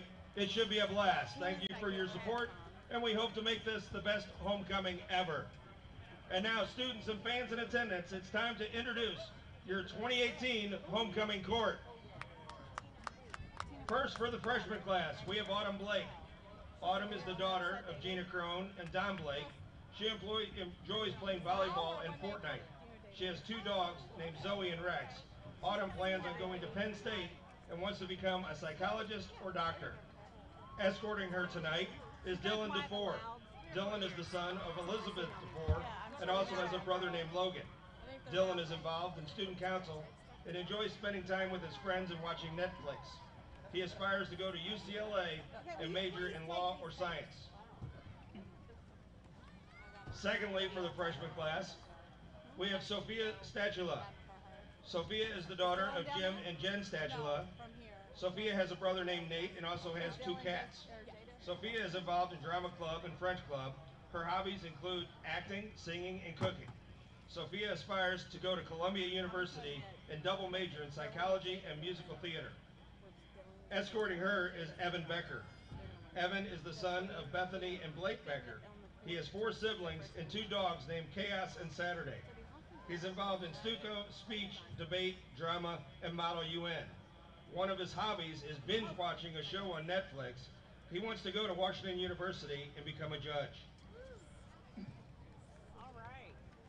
First, for the sophomore class, we have Ava Klinsman. Ava is the daughter of Ryan and Amanda Klinsman. She has 2 younger sisters and 1 cat named Mooney. She plans on getting involved in American Sign Language Club. She wants to attend either Maryville or Mizzou and become an interior designer. Escorting her is Jack Cleveland. He's the son of Sarah and Jason Cleveland. He has 1 sister named Emma also. He is involved in newspaper staff here at North. His hobbies include BMX and listening to a lot of good music. He wants to major in business or journalism and write for a website about music. He plans on going to Mizzou or a college in Austin, Texas. Secondly, for the sophomore class, we have Lindsay Zerbonia. Lindsay is the daughter of Jamie and Sue Zerbonia. She has an older sister named Emily. She's involved in volleyball, enjoys playing other sports. She wants to attend Southeast Missouri State University and become an interior designer. Escorting her is Connor Ray. Connor is the son of Marie and Brett Ray. He has a brother named Garrett who also went to North. He has 2 dogs named Smokey and Snuffy Ray, as well as 4 chickens. He is the chief of staff in Stuco. Connor's hobbies include taking care of his chickens and driving his family's 1998 Corvette. He wants to attend WashU and become an ER doctor and major in pre-medicine or biology. First, for the junior class, we have Erin Fleming. She's the daughter of Mike and Melinda Hansen. She has 2 siblings by the name of Morgan and Ben. She's involved in the school's lacrosse team. One of her hobbies includes hanging out with her friends. She plans on attending Fort Lewis University and major in criminal justice. She is escorted by Victor Escobar. He's the son of Malin and Vladimir Escobar. He has a little brother named Luis and a miniature pinscher and German Shepherd. He's involved in HOSA, Junior Delegates, Spanish Club, and maybe MAC. One of his hobbies is working. He's considering attending SIU Edwardsville and become a nurse. Secondly, for the junior class, we have Phoebe Primo. She's the daughter of Tony and Lisa Primo. She has a sister named Amelia and a brother named Louis, making her a triplet. She plays basketball and soccer and is also involved in NHS, Quill and Scroll, FHN Publications, Ecology Club, and Hiking Club. She is yet to decide on where she wants to go to college, but is certain she wants to have the ability to travel and do something she enjoys as a career. Escorting her is Keanu Cabrera. Keanu is the son of Tim and Rosemary Cabrera. He has 1 sibling named Kanoi and a dog named Kalia. His hobbies include playing piano and working out. He wants to go to Mizzou and major in criminal justice and become an FBI agent. And now the senior class. First, for our senior class, we have Jada Atkinson, daughter of Deanna Cruz and David Atkinson. She has a sister named Jada and a dog named Bella. At school, she is involved in varsity cheer, National Honor Society, FCCLA, Students for FHN, KOE, Mentors, and FCA. In her free time, she enjoys watching YouTube and shopping. In the future, she wants to go to college and pursue a career in elementary education. She is escorted by Dylan Lauer, son of Royce and Howard Lauer. He does wrestling, volleyball, FHN United, Mentors, and FCA, and loves his mom and sister. He also enjoys seeing his favorite person, Robbie, and Jada. He has no idea what college he wants to go to, but would love to be a broadcaster for ESPN and major in communications. Secondly, we have Audrey Dickherber. She's the daughter of Alan and Jeannie Dickherber. She has two older brothers, Evan and Eric, a younger brother named Luke, and a cavapoo named Daisy. She plays varsity tennis, manages for the boys tennis, and is editor for FHN Publications, a rep in Stuco, and is in KOE. She enjoys playing with her dog, hanging out with her friends, and playing tennis, and pursuing a dream of a news broadcaster. She's looking at SIU Edwardsville and Mizzou for communications or public relations. Escorting her is No Bustos. He's the son of Aiza and No Bustos. He has two sisters named Aylin and Jaela and a dog named Coda. He's involved in HOSA, student council, and the boys volleyball program. His hobbies are reading, sleeping, having fun with his friends and family. No wants to attend WashU and become an ophthalmologist. He wants to major in biology while being pre-med in college. Lastly, we have Sarah Zimmerman, daughter of Brenda and John Zimmerman. Sarah has a twin sister named Hannah and a freshman brother named Zach. Sarah plays varsity volleyball and is also involved in Stuco, NHS, HOSA, publications, Students for FHN, Science Club, and Mentors. Her interests include going on adventures with her friends, watching Disney movies, volunteering, and reading. She's not chosen a school yet, but has schools from all over the country on her list. She's considering and majoring in biomedical engineering, journalism, or psychology. She is escorted by Andrew Tollefson. Andrew is the son of Kevin and Ann Tollefson. He has three siblings named Mary, Sophie, and Peter. He's involved in KOE, Mentors, We Are All Nights. His hobbies include all sports except golf. For college, he wants to go to Lindenwood, Upsall, or Maryville. He wants to major in sports management and become a general manager of a professional sports team. This is your Francis Howell North 2018 Homecoming Court.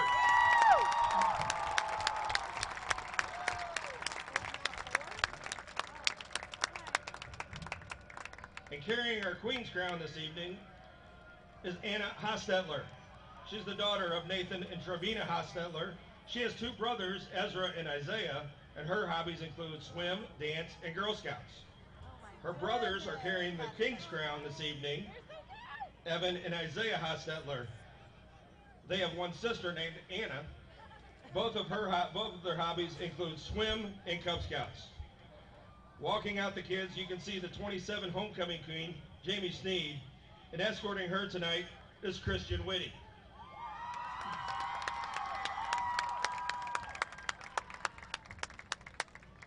And now, your 2018 Francis Howell North King is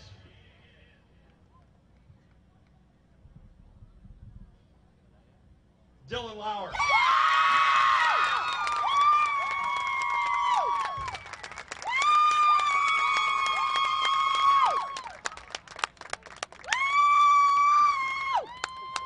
And your Howell North Queen is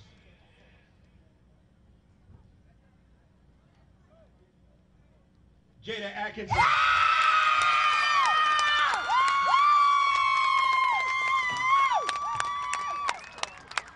Okay, Paul, ice cream. Yes, just do it. Yes, you can. Yeah. Here, do it the other way. Do it. Hurry.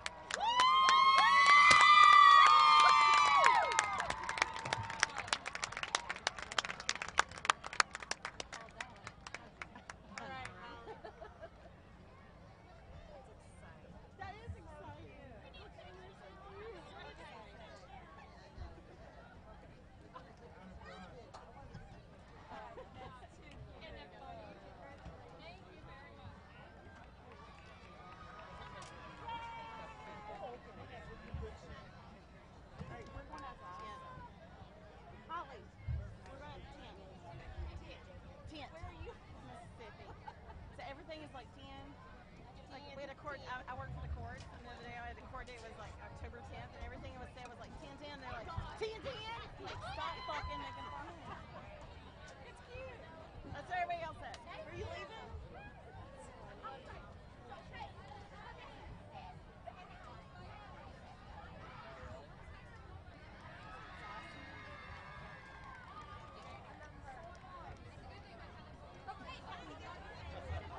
do medical tests and some other things, but he got academic acceptance.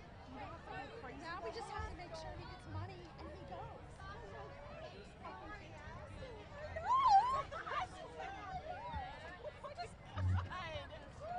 It's like someone could use at the end of the night. It was like so bad at the beginning. I'm worried about him because he's Oh, he's probably just like dying. I mean, he's got in the sit down. right. Don't talk to me. I have to. I know, I do too. Okay, I'm gonna go down there and answer. All right, Dave, don't go after this. Bye, baby girl. Okay. Bye, baby. Giving up already, huh? I have a water in the stands. Where you go? Chef? Is this, No, I'm gonna be out in the stands. Oh, that's fine.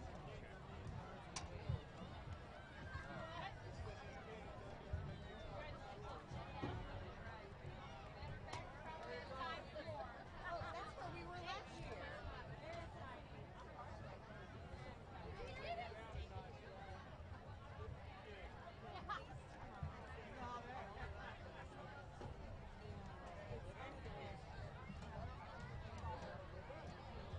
Holly, we gotta go see him.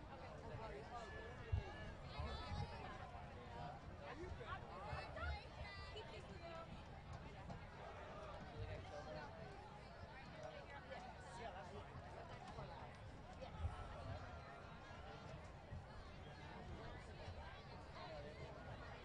Oh, I thought I was thinking of the snow. Let's welcome both teams back to the field for a second.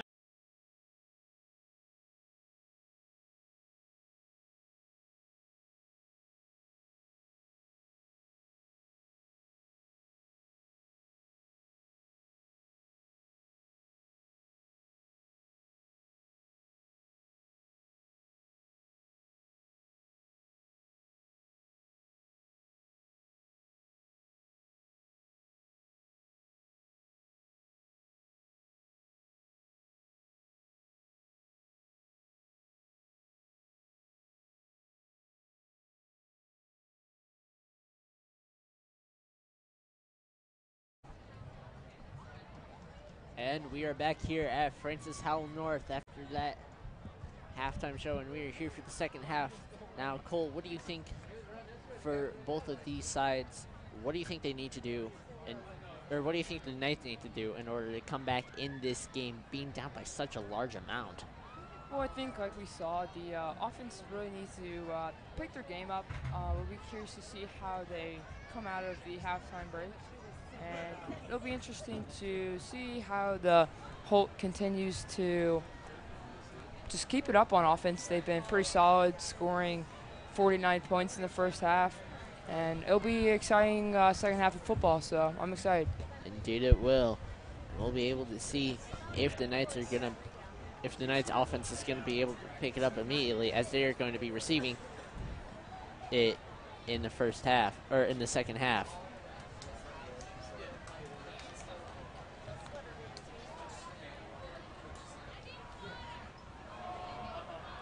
Any keys to the Knights in a comeback here, Joel? Anything that they need to do, or anything that's caught your attention? Well, I think the big thing they need to do is their defense needs to step up, just in general.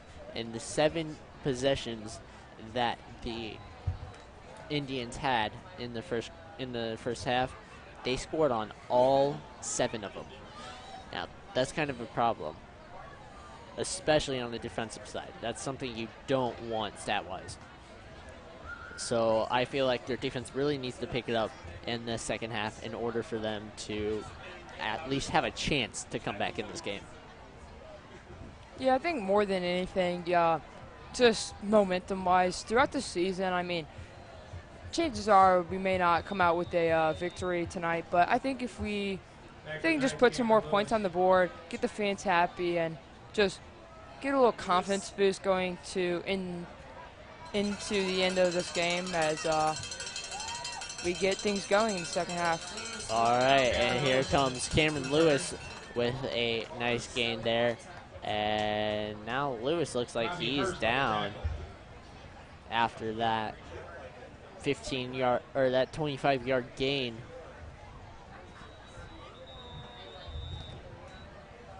once again, another thing that we have seen throughout this game, very hard hits by the Indians, and already into the second half, we have Cameron Lewis down, who basically in all stats, offense or defense, you can see him at the top of the leaderboards from, whether it be tackles, receiving yards, rushing yards, touchdowns.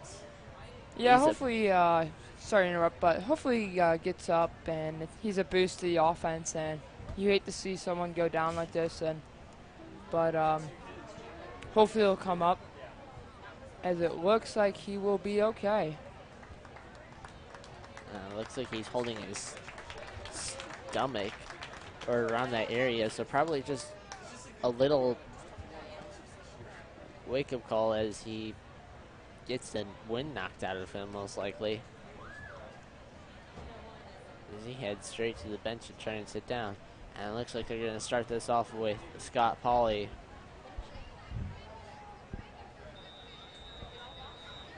And it's going to be a 1st and 10 for the Knights. Comes in. And it's going to be handoff to Robbie O'Laughlin. O'Laughlin trying to get around.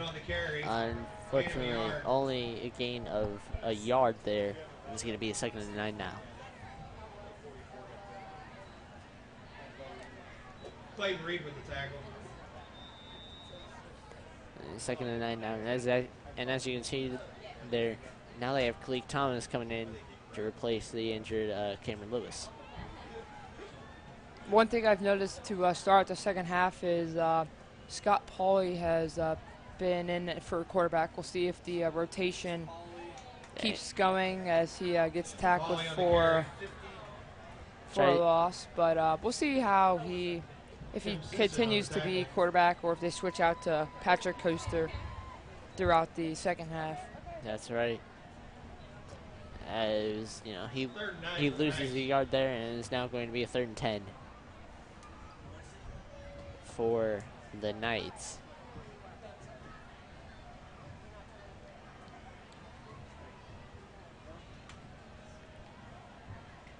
And he catches him off guard. As that is going to be neutral zone infraction there. Against the Indians. That's going to be now it's going to be 3rd and 5 for them. So it's going to be 3rd and 4 for the Knights. Just a little closer for them to try and get a 1st down with them. 3rd and 4. Okay, rolls out to his left, and he's gonna flip it over, and that's gonna be an incomplete pass there. 4th down. I believe he was looking for Dontrell Woods on that, and now they're gonna bring up the punting team. Not exactly the best way you want to start out this half, especially considering how poorly their possessions played out in the first half. Yeah, I think the Knights just need to be a little more aggressive, I think, on offense. I mean, take some shots on the field. I mean, you're at the point in the game where, I mean, taking risks isn't going to hurt you much at all, really. I mean, we'll see how this plays out, but let's see if the defense can make a stop as there seems as their punt goes. And they're going to do a fake play there. And he's going to try and get it around the outside, and it looks like he won't get it. It's going to be close. Yeah, let's see where the marking is. Indians take over. And it's going to be timeout myself, and they're going to look at this. They're going to try and see. Yeah, it's close here. Yeah, and they're going to measure this to try and see.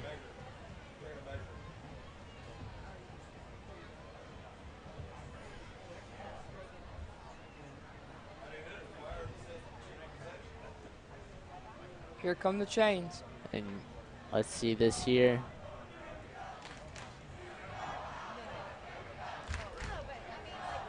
and they are going to give it to the Indians. So now it's going to be 1st and 10 for the Indians. That was a very close play, though, as it almost worked out for the Knights in the end. But unfortunately, they were just a half-yard short. Yeah, I like the play call. I mean, at this point in the game, like I was saying, risk. Unfortunate that they weren't able to convert, but I like the aggressiveness to come out the second half here. Indeed. There's going to be a 1st and 10 now. And it still looks like Bennett is going to be in there. So as you can see, their starting quarterback, Cooper Brown, is still not in there. 1st and 10 now for him. They hand it off to Mueller, and Mueller finds a hole, and he's able to go down the field to the 25-yard line. Another big gain for Mueller. Yeah, he's not slowing down here in the second half, and don't think he will at all as he continues to tear up this Knights defense. And that's right. Mueller's been very big, and they're going to do a hurry-up offense here.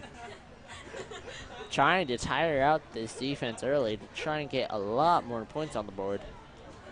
Here comes another pass, another carry for Mueller. That's short, but there's a flag on the play. Let's see what this is for. That's going to be against Holt. Against the Indians. That's going to be a holding penalty, so. Yeah, despite the big lead, I think there's, I think there's a little chippiness on the whole offense as that's quite many penalties tonight as the Knights are getting a little lucky on these calls, but they continue to respond offensively, and let's see if Holt can convert as they are right around the 35-yard line. All right, it's going to be a 1st 20 now for them. And the snap, and it's going to be an option. It looks like QB draw, and Bennett's able to get through it. He's carrying the defense, but they're finally able to get him down at the 30-yard line. What looked like would have been another loss ends up being a 5-yard gain. Yeah, I'll see if they can continue to keep this drive going. They have no plan of stopping, and I mean, the defense has to do something. I mean, change, make some subs, or just any life of getting a stop here in the second half. It's really hard to get down a 5'11", 190-pound. And that looks like that was almost bad, and that is going to be a loss for them. Mueller on the carry, Whitehead on the tackles, along with Connor Cronin. Once again, a lot of defenders trying to take them down. It's going to be very tough for them, especially considering the fact that Mueller, especially for a running back in high school, he's a relatively big guy. 6'1", 198 pounds. I mean, it's been very difficult for them to take him down. Yeah, I think it's always nice when you have a running back at that size, just being able to kind of have that size where they're able to really just paw through the defense and just make a big statement and be strong enough to paw through that defense. They're going to take a timeout. They're going to take a timeout here. This is going to be their first charged one. The half. Yeah, like we were mentioning about, it's probably part of the reason that they've been having such a hard time taking these guys down. These guys are relatively big for their size. Oh yeah, I mean, at this stage, I think that both teams have seen your other opponents where they're just absolutely huge. I mean, you always just have to make adjustments, no matter if there's a stud player on the team or a very talented defense. Or that's the biggest thing. I mean, they have film these days. Just being able to make adjustments throughout the game, but so far the Knights need to make adjustments on Cole Mueller, as he's been really just tearing it up on offense.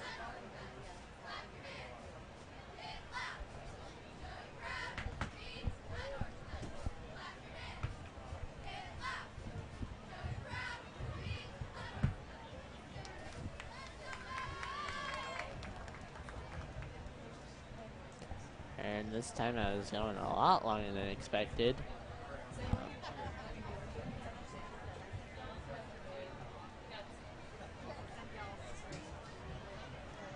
This timeout's taking a lot longer than expected. As it looks like they're finally going to call him back.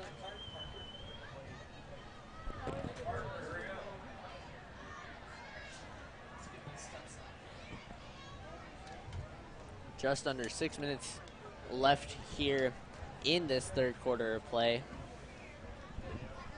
as neither team has been able to get on the scoreboard to start off this half. 3rd and 18. Here comes, it's going to be a pass play, and it looks like Simmons is trying to get on there, but Bennett's just going to run it out, and he's going to get tackled there. Bennett on the carry. And that's going to be Officer on the tackle. a 4th down here. It's going to be at the 24-yard line. And it seems that they should be bringing out the field goal unit here. We'll see if he can convert. I think they're still questioning what they're going to do here. For the Indians. No, they're going to go for it. They don't trust their kicker. Yep. We've only seen one kick tonight, and that was a punt. All the other times on these 4th downs, they've just gone for it. And in the end, it's worked out for them. And here comes, they're going to go for the blitz. And that's a fumble on the play. And it's recovered by the Knights. Connor Cronin forcing the fumble. And that was recovered by number 85, Josh Robinson. And for the first time tonight, the Indians don't score on a possession. Yeah, and that's exactly what you want. I mean, coming off a pretty long drive for the Indians, it's good to see that there's a little spark in the crowd as the Knights will take over on the fumble recovery. And let's see if this momentum on defense can shift into some points for the offense. That's right. Pauly is going to be out there once again, probably for his last possession of this third quarter. Going to be 1st and 10 here. Here comes the... And they're going to flip it out to John Shaw Woods. And Woods is going to try and get around, but unfortunately it's going to be a loss on the play. Woods on the carry. Jake Ryan on the tackle for the Indians. Oh, no, it's just going to be no gain. This is going to be a 2nd and 10. One thing I'd like to see moving on in this game is really shoot down the field to your wide receivers. I mean, you've seen Cameron Lewis make big plays. So as they again go back to the run play, but we'll see how that goes out through the game. See if they stick to the run game or switch it up and throw the ball downfield. That's right. The one big play that they tried to have down the field was when Patrick Coaster tried at the end of the first half, which ended in an interception after that. He very much underthrew that ball, so 3rd and 8. And there's going to be a flag, and that's going to be an offsides there. Dead ball foul, offsides on the Indians. And it looks like that was Landon House. And now it's going to be a 3rd and 3. Yeah, once again, the Holt defense jumping off sides, giving free yardage to the Knights offense. Let's see if they convert on 3rd and 3. Once again, giving them a better chance of getting a 1st down on this play. Let's see if they can do it. Comes 3rd and 3. And here comes he throws down the field, trying for Tolliver, but just out of reach for him. He got past the secondary, and it looks like if he caught that, there would have been our first score of the half, but unfortunately unable to get his hands fully on him. Yeah, I think he ran the route pretty well. I just missed the target there. And they're going to go for it. I mean, might as well. They don't have much to lose at this point. Down 14 to 4, down 49 to 14. I mean, there's not much they can do. 4th and 3. And Pauly trying to once again throw down, rolling to his right, rolling back to his left, trying to find somebody. And he finds Dontrell Woods, and he's able to get the first down. Woods going across the field, trying to get somebody, and he goes through. He's going to 40, the 30, and he gets down at the 21-yard line. That was a great run there by Dontrell Woods. Yeah, and that gets the fans rolling. Indeed, as finally there's some noise in there. Breaking close to 5 tackles, I want to say there, and it's just a great play from the freshman Dontrell Woods. There's so many missed tackles there. Woods able to just weave his way around the offense. First down now.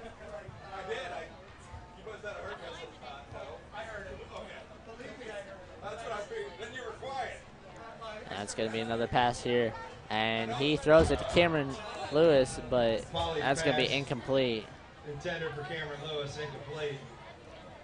And even if he did get his hands on it and secured the pass, he would have been down right away. It's being a 2nd and 10 now for the Knights. Yeah, you're faster now.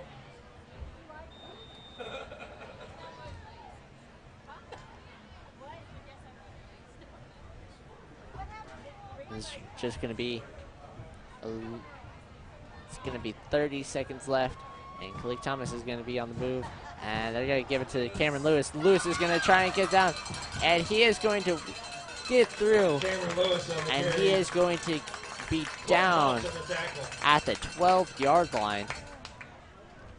Yeah, and that should bring it into the 3rd quarter as the Knights are slowing down the field. That's right. As the clock winds down.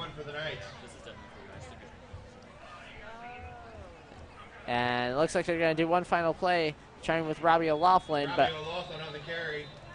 unable to get anything done. And that's going to be the end of the 3rd quarter as the Indians still lead the Knights 49 to 14.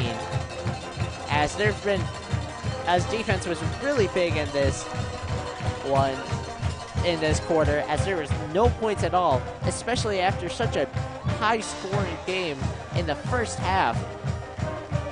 You know, you would expect some points, but there was none to be found this quarter. Yeah, I think that the both teams had a plan going into the 2nd half, and they both stuck with it. North was able to go down the field as they are going to have some good opportunities to get some points on the board as we get into the 4th quarter. But for Holt, I think they just need to continue to hand the ball over to their offensive weapons, and we'll see how that plays out through the rest of the game. And we'll see what the Knights can do here on 1st and 10. The Knights have the ball at the 10-yard line. That's right. 1st and 10. Sit down, Jack.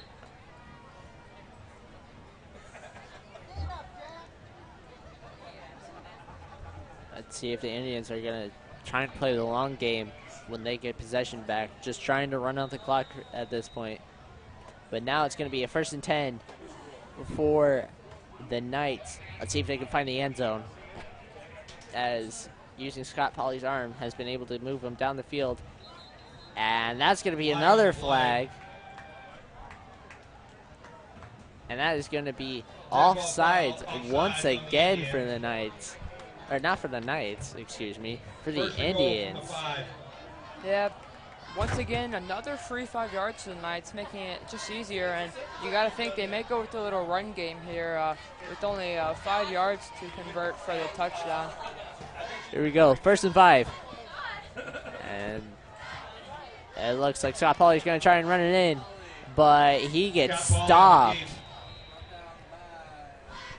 Gain of a yard. And Second down. looks like it's going to be a 2nd and 4.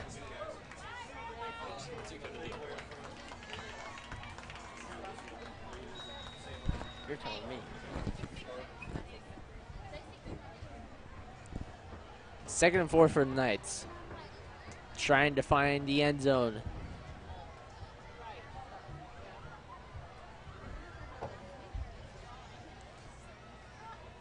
Here's Cleek Thomas is going to get. No, it's going to be a pass. Paulie's going to run it. And he's going to try and find the end zone. And he tries to find Jaden Smith. Or Jalen Fleming, my mistake. Paulie's pass is But Fleming, incomplete. unable to find him. It's now going to be a 3rd and 4 for the Knights. Just trying to get more points on the board.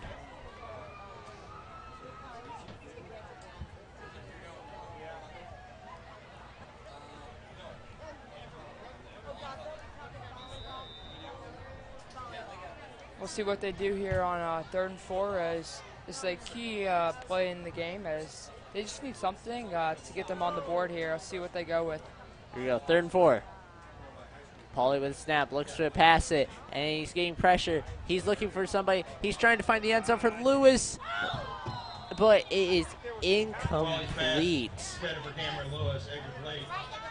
So is it too Fourth late down. to do this since they're in the middle of the game? To do a raffle announce? Fletcher? It's going to be a 4th and 4 now. Let's see if they'll. They're going to try and go for it. Might as well go for it now, this deep in territory.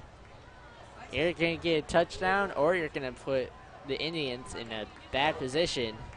Yeah, I like the call here. I mean, you're down by a lot at this point, so it's I think it's just a little bit of a, it's a gamble, but I like the choice and see what they do as it's in motion. They're going to hand it to Lewis, and Cameron Lewis on the carry, flag on the play. there is a flag on the play.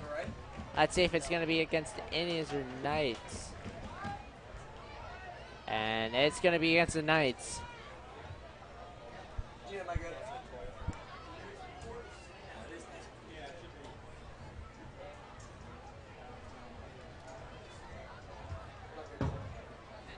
Let's see what they do here now. Illegal motion against the Indians. And it's going to be a. Decline.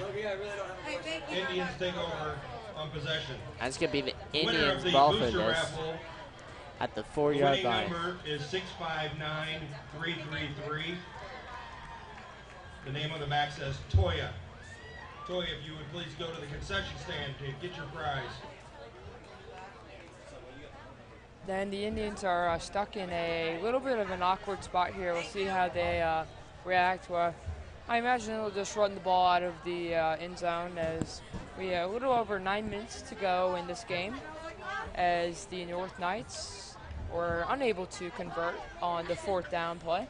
Indeed, let's see what happens here. 1st and 10 on their own 4-yard line. And it looks like they're going to give a timeout. Timeout, Hal North. And North is going to try and figure out how they're going to deal with this situation and try and make sure Again, the there's winning not number a for the big Hal North booster raffle, gain on that team. 659333.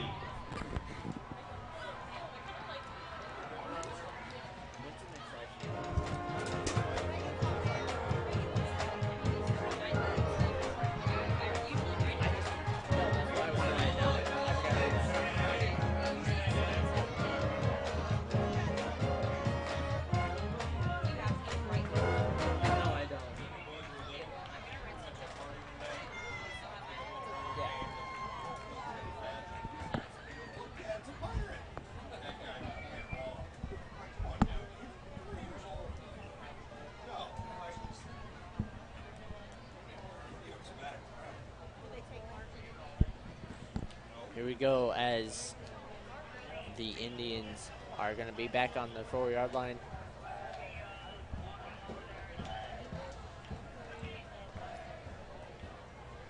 Let's see if they'll try and just run the ball out of the end zone. It looks like that's what they're going to do. Here it comes, and they're going to hand it off to Mueller, and Mueller's going to. Mueller on the carry. pummel his way through the Knights. And Brian Montemare on the tackle. it looks like it's going to be a first down. First down, Holt. Yeah, exactly what was planned there for the Indians. I mean, you're stuck in that type of position where you're back in the end zone. You just want to get it out so you can have the whole field to work with. And they're going to try it again with Mueller on the carry. Mueller, but not as much yards on that. Just a gain of 2 this time. Connor Cronin on the tackle.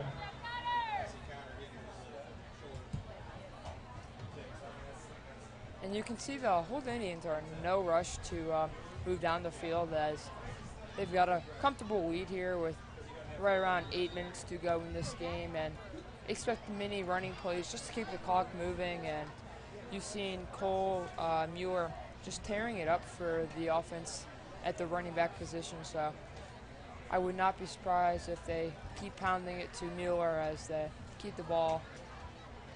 Indeed, and that's what they're doing again. He finds a hole, and Mueller is going to run down the field to the 40, the 30, the 20, the 10, and that is another. And he hasn't even gotten into the end zone yet. He's just waiting for them. And now he goes into the end zone. Wow. Flag on the play. Wow. For Mueller on the showboating. carry. Just wow. That was... Very unclassy from Mueller there as he buys the time. That was not cool at all. Looks like there'll be a flag on the play, and the fans are not enjoying that one. As They are. neither am No I. flag on the play. As there will be no flag on the play, and very upsetting to see someone like that talent to just. That was taunting indeed. They're up by such a large amount. Why would? That's just ridiculous right there. Yeah, Mueller's really been tearing us up tonight on offense, but you just Right. cannot be able. You just cannot do that. That's a 75-yard run by Mueller. 3rd touchdown of the night. There's no reason for him to do that there. Just unclassy in general. Now it's going to be 56-14 for Lions extra the point good. Indians. And that's something you just absolutely hate to Score now, see. Holt 56. And you can see Bevel is talking with one of the officials, trying to figure out how that was not called for unsportsmanlike conduct, as he was basically just walking down without even entering the end zone.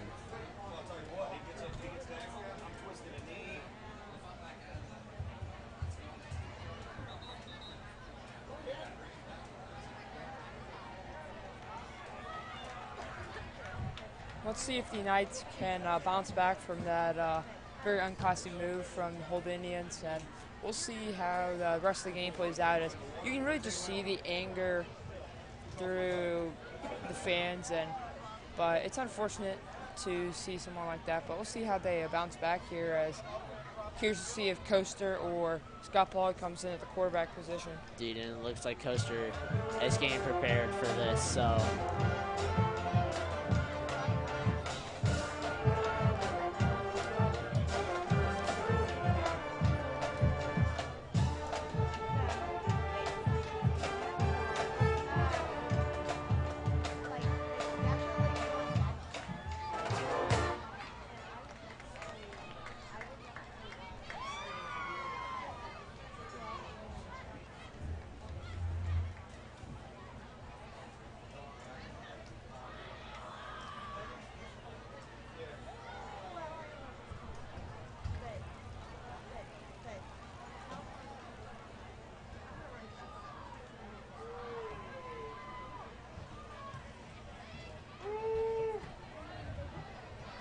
Here it goes once again for the first time in a while.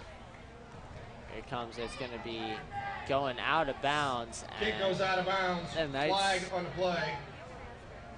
the Knights are going to get possession on the 35-yard line. back to the touchdown back there. I mean, that might be very bad for him in the end, especially if he has, college scouts coming out for him tonight. Looking at that move. Yeah, I think when you're someone with that talent, I mean, it's all eyes on you, and I mean, there's just the things that really just makes it even harder to get recruited, and you just, with someone like that talent, you just hate to see that type of classiness and that, just someone that would do that. But it's unfortunate to see, but we'll see how this plays out. Indeed. 6:20 left here. And Coaster's back in. It's going to be 1st and 10.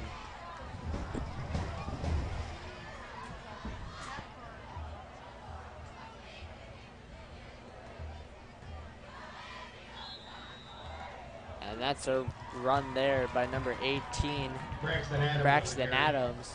And my mistake there.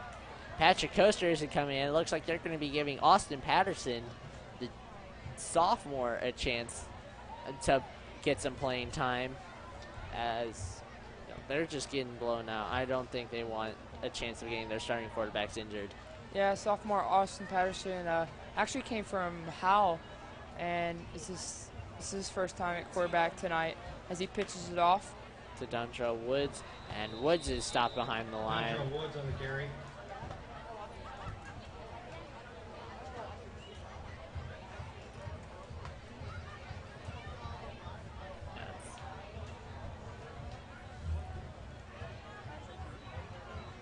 Been quite a disappointing performance tonight for the Knights and from their home fans, unfortunately, but hopefully the Knights will get back up from this and try and make something from this. Here it goes. 3rd down. Patterson's going to run it out. Patterson's going to try and get the 1st down, and he takes a massive hit, but gets the 1st down on there. Gain of 15 yards. That'll move the chains, and that's good for Howell North. And he's able to get the first down with that. That's always the nice thing when you got a new quarterback coming in, get that first conversion of a 1st down. Just gets things, just get the confidence going and gets things flowing. And it's nice to see the sophomore Austin Patterson to convert on the 1st down play. All right, ball on their 49-yard line. It's going to be a 1st and 10 now.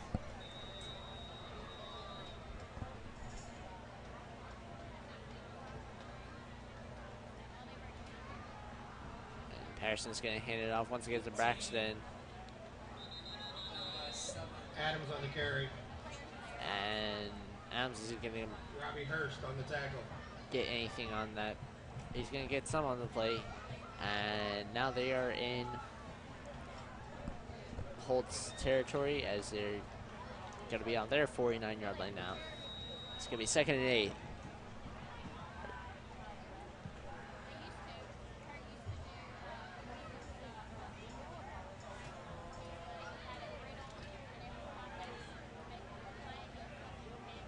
Some more movement by Braxton Adamson. He's going to move. Patterson on the carry. And Patterson is going to get a good pickup there as it's Robbie Hurst on the tackle. 3rd and 3 for the Knights. going to be 3rd and 3 now for them. The ball on the 44-yard line. Yeah, this has been really the problem for the North Knights, as right around they get around midfield, they tend to just kind of, the defense kind of puts a stop on the run, so let's see if they can convert on 3rd and 3. Indeed, that's right. And Patterson, more movement again. Looks like they're going to do a QB draw again. And Patterson is able to get some room, and he's able to get down to the 36-yard line and get another 1st down on the play. That'll move the chains, and that's good for Howell North. So two in a row for Patterson. Let's see if he can get some points on here before we wrap things up tonight, as he's off to a good start as he's rolling right to the opposing team 34-yard line. Exactly. Here comes Patterson. And he's going to hand it off to Adams, and Adams is getting down the field, and he's going to go to the sidelines, and he's going to get tackled at the 18-yard line, and that's good for another first down for the Knights. As they're just surging down the field now. And that's good for another Howl North. Yeah, the offense for Francis Howell North has really been utilizing the speed of sophomore Braxton Adams and Austin Patterson here. We'll see if that keeps up or if they look to throw the ball here. We'll see. It's going to be a first and 10 on their 18-yard line. Here comes Patterson. And they're going to hand it up, and they're going to flip it out to Dontrell Woods. And Woods gets around some tackles. Going to try and get something on the outside, but not going to get anything as he's going to be 20-yard line. And there's a flag on the play.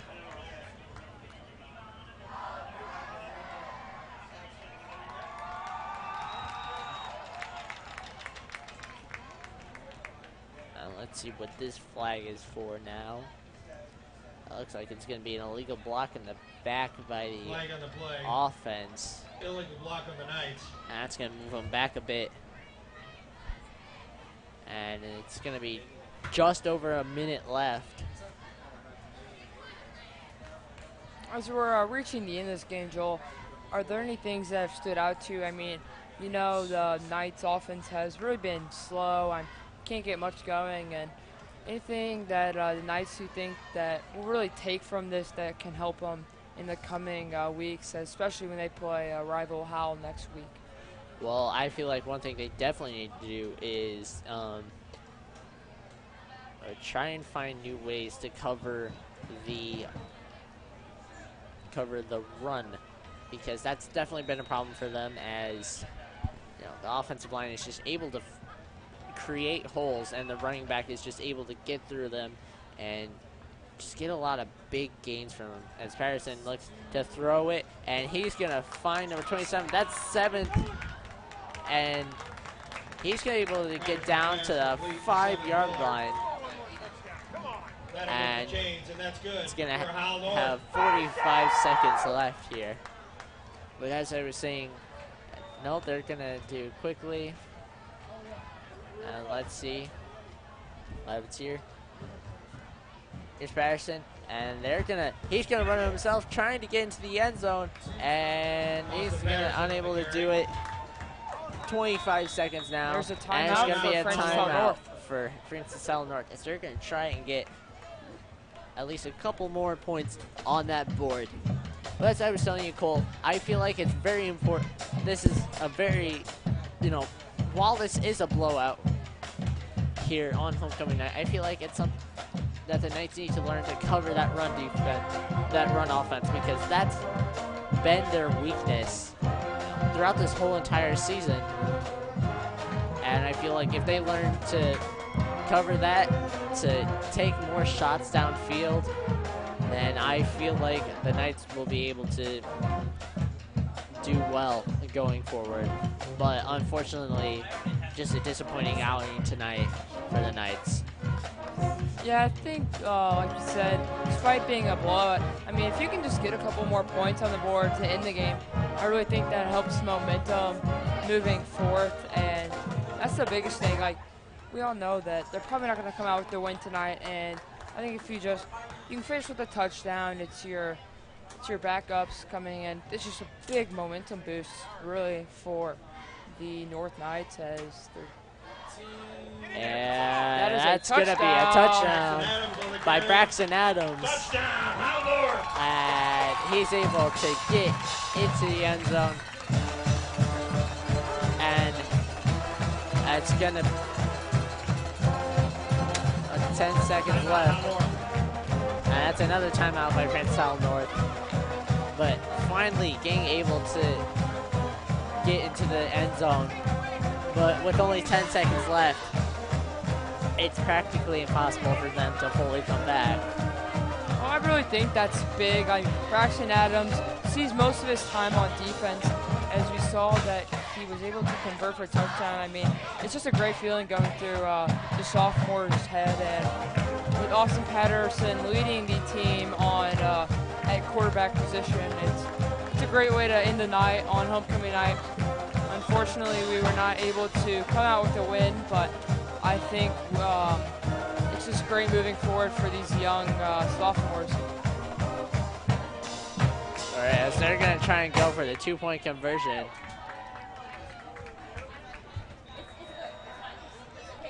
And here comes the 2-point conversion.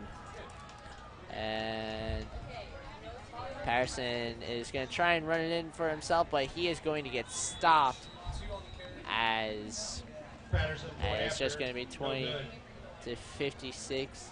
And it looks like that's going to be the end of the game here for tonight, and it is as the Holt Indians beat Francis Howell North by a score of 56 to 20. Cole, what is one thing that you noticed? If there was one player tonight, who would be your player of the game?